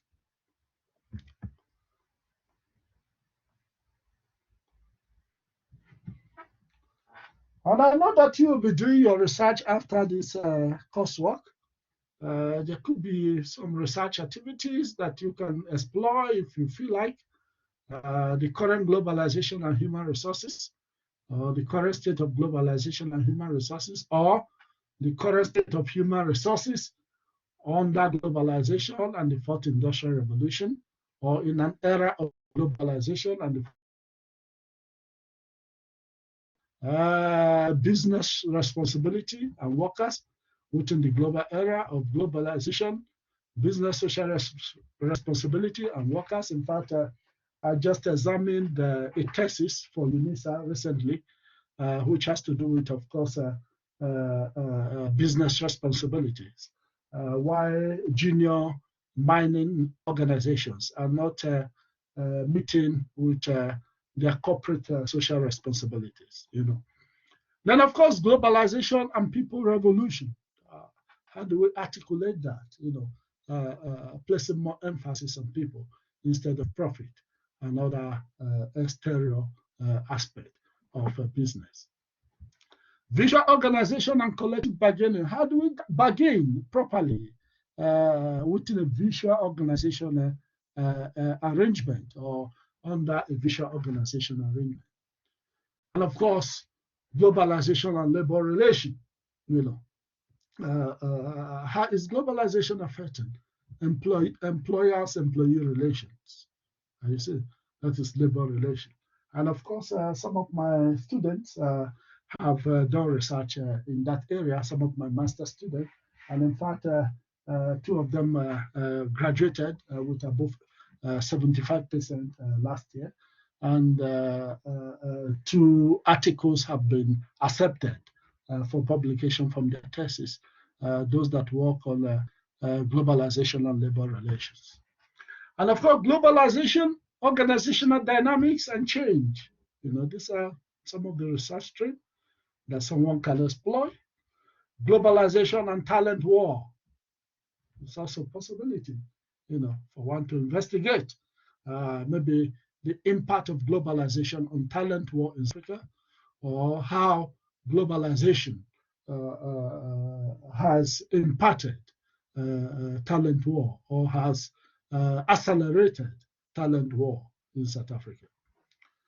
Globalization, retrenchment, and retention of employees. In fact, currently one of my students is writing on, of course, the impact of globalization on retrenchment and retention in a health facility in the Free State. You know, so these are just basic research, some of the research topics coming from this particular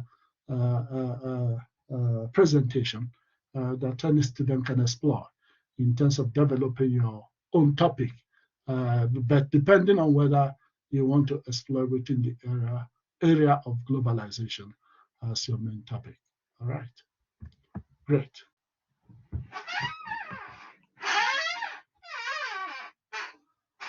So, ladies and gentlemen, thank you for listening so far to this presentation. All right. Any question? Okay, thank you, Prof. Okay. Any other question from someone else? Nothing in the moment, Prof. You have a question? Nothing from my side, Prof. Thank you. Fantastic. All right. Okay, let's progress. Now we have spoken about. Prof, is there a possibility of taking perhaps 2 minutes or 1 minute leg stretch? We don't want to miss something we've been sitting for quite some time. Yeah, we'll do that by 12 o'clock. Okay. Yeah, by 12 o'clock, we'll certainly do that. That is, we are now about, say, 17 minutes to 12. Because my time is saying 11:43. So by 12, we'll take a comfort break. Is that clear? Thanks, Prof. Great. Okay, then. All right.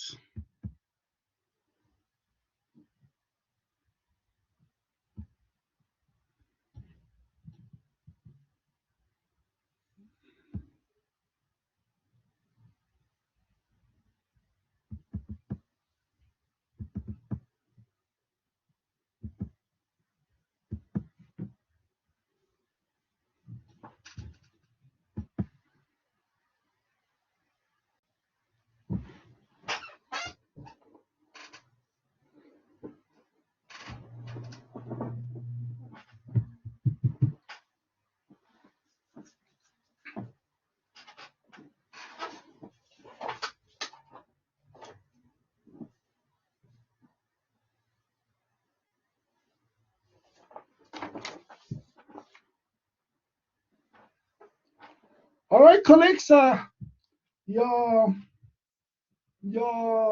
course is Income Strategic Human Resources Management. And I decided to take a topic from the textbook of Noe et al. Noe et al. I think I mentioned that, and I think I must have shared some topic from there also. Noe et al. And I mentioned that to you during our last meeting, which is Human Resources Management by Noe et al. All right. So I decided, okay, let's share a talk around the human resources management. Human resources management gaining a competitive advantage, which has to do with, of course, strategic human resources management. All right.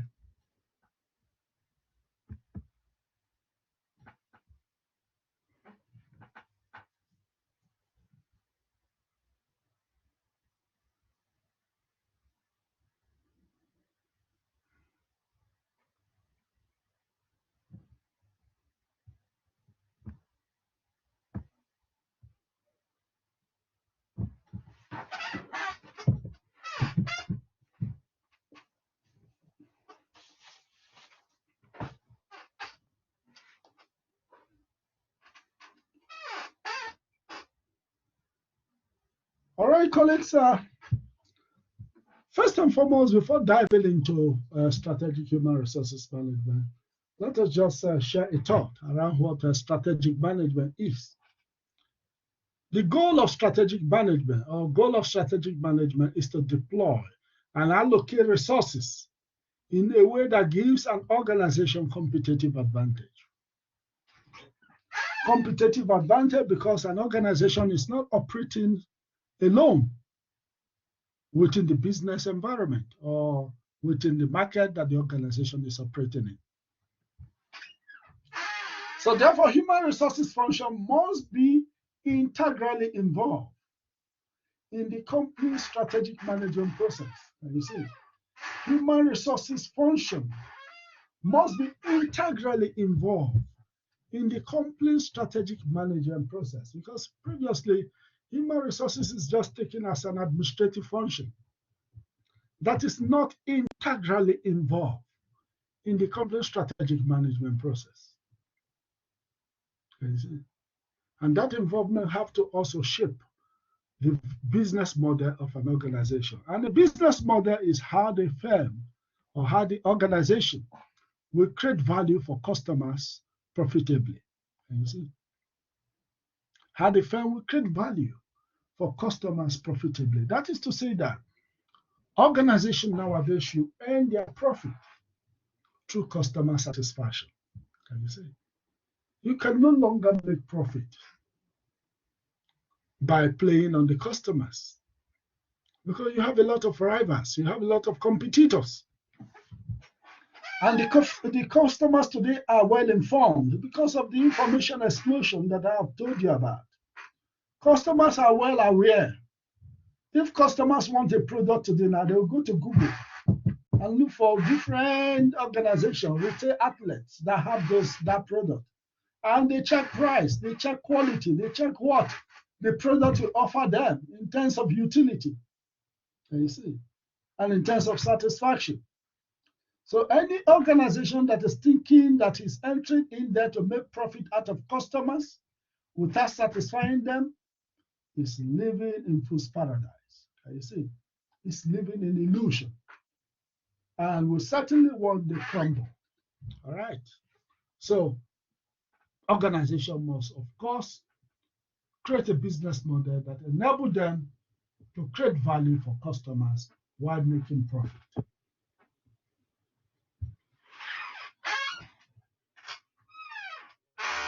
All right.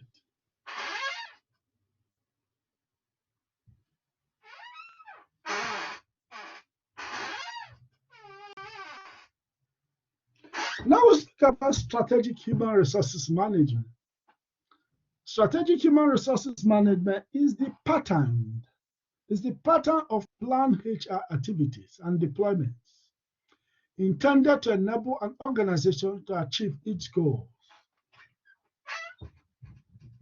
Strategic human resources management is the pattern of planned HR activities and deployments intended to enable an organization to achieve its goals. And of course, tying to that, strategic management is the process to address the organization competitive challenges by integrating an organization goals, policies, and action sequence into a cohesive whole.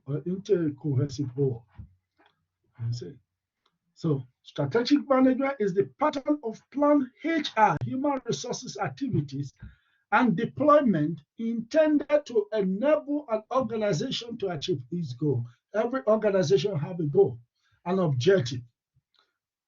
And strategic human resources management is a planned pattern of HR activities and deployment intended to help organizations to achieve those goals. In other words, because strategic, because human resources have to plan along with the top management, you see, at the strategic level. All right.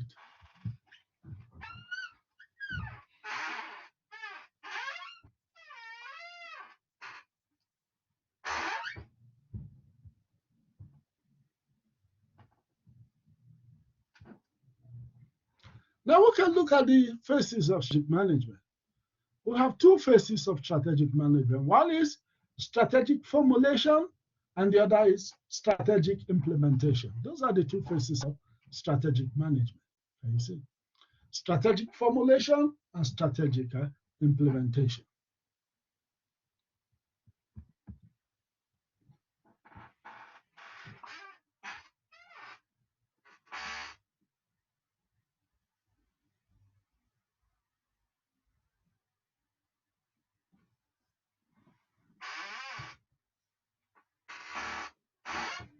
You can see there, strategic management process. You can see strategic formulation there, stopping at, of course, HR need, skill, behavior, culture. Of course, after strategic choice, and of course, strategic implementation, which starts from, of course, the HR practices, and of course, HR capabilities and all the rest. So naturally, at the beginning of every organization has a mission. And in fact, in some of the South African textbooks, they are of the view that organizations have a vision, which of course is written into their mission statement. And of course, from there, they begin to develop their goal, how to achieve the mission. And from trying to develop their goal, they look at the external analysis and of course, internal analysis of the organization. Can you see? So with regards to this diagram, the first strategic management process is the mission, where organizations write their mission statement. And of course, on the basis of the mission, they develop their goals or objective, or for the intent, how they will achieve or what they will do to arrive at the mission. And one thing there in this process is that within the strategic formulation is that they do what they call external analysis and internal analysis, which form part of what is known as the SWOT analysis: strength, weakness, opportunities, and threat. Can you see? So based on this external analysis, which is of course opportunity and threat as the external analysis, and of course this internal analysis, which is of course strength and weakness. And keep it in mind that the external analysis are those forces the organization cannot control because they are within the external environment. Whereas the internal analysis are those forces which the organization can control, and they become the strength of an organization. And if they cannot control it, they become the weaknesses of an organization. Can you see? So an organization will weigh these pros and cons. The external analysis, which is opportunities and threats, and of course, the internal analysis, which is of course the strengths and weaknesses, before reaching what they call strategic choices or strategic choice. So on the basis of this analysis, they will they will make a choice what they need to do in order to achieve the objectives that have been formulated after the mission statement. Can you see? And that will necessitate the kind of human resources need in terms of skills. Can you see? The choice will necessitate the kind of human resources need in the middle of strategic formulation and strategic implementation. In terms of skills, the kind of behavior that is expected of employee, and of course, the kind of culture that the organization must exhibit or must embrace in order to achieve their original mission. And of course, we move to strategic implementation when it comes to issues around human resources practices, which of course include, in terms of implementing, we need to recruit good employees, recruiting. And of course, we need to train the employees that we have recruited in order for them to be effective and efficient, which is implementing. You are now implementing it. Then of course, performance management. You need to do performance management in order to see how employees are attending. And of course, to see how they can, of course, improve. And of course, to see whether they need training in order to meet up with their performances in organization. Those are HR practices. And of course, labor-employment relation. What is the level of employment relation? How are employees treated? How are employees treating one another? And how is management treating employees? All those things are part of the strategic implementation. If employees are not properly treated, definitely it will affect the implementation of strategies or the implementation of the objectives of the goals. Then, of course, the next one is, labor relations, employee relations. I always tell people that labor relation is different from employee relation, in the sense that when we talk about labor relations, we are almost talking about employment relation, which is, of course, the relationship between employee and the organization or management. But when we talk about employee relation, it involves the relationship between an employee with another employee. You see, so the relation must be cordial and mutual. You see, so under such circumstances, one employee should not bully another employee, or one employee should not sexually harass or molest another employee. That is how good employee relationship is promoted. You see. So, and of course, after that, you do your job analysis in terms of strategic implementation, job analysis. Who should be doing a particular job within the organization? Putting the right man to the right place. Then, of course, after that, you do your job design. What to be your job design in terms of skill varieties, in terms of task identities, and all the rest. Those are part of the implementation of the human resources practices. And of course, human resources practices include selecting the best man for the best job. Selection. Development for career succession. In terms of capitalism, that is in terms of strategic implementation. Then, of course, pay structure. What is the reward structure? The pay structure. All these things comes, of course, after performance management, because performance management also enhances or influences the pay of some employee in terms of some of the additional benefits.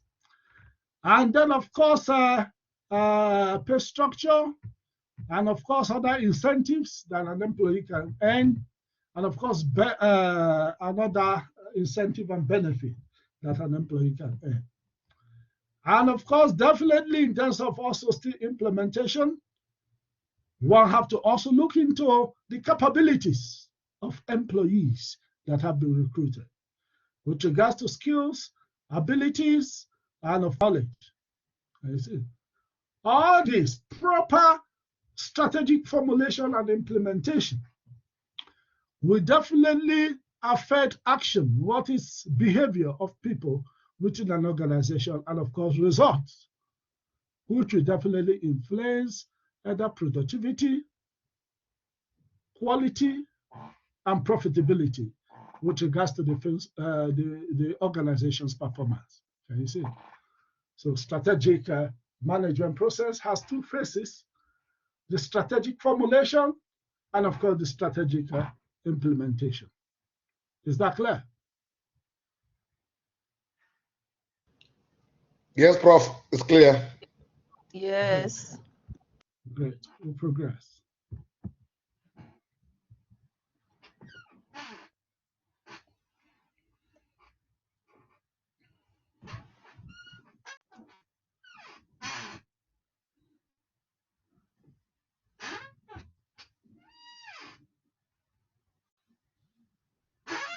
All right. Strategic competition decision or strategy competition decision. One thing we must put into perspective where we are when we realize or we are competing with others. The question we must be asking ourselves is, where are we going to compete as an organization? Another question we should be asking ourselves is, how are we going to compete? And the next question that we should be asking ourselves is, with what? Either product or services are we going to compete with? Can you see? Now, on the basis of those questions, let us explore some of the information that relates to that. Okay, ladies and gentlemen, I think I have promised you that by 12 on the dot, we'll go for comfort break. So, ladies and gentlemen, we'll stop for some few minutes, and you can head for comfort break now. Thank you very much. Thank you, Prof. Thank you very much. So I will stop the video and start again when we return. Thank you.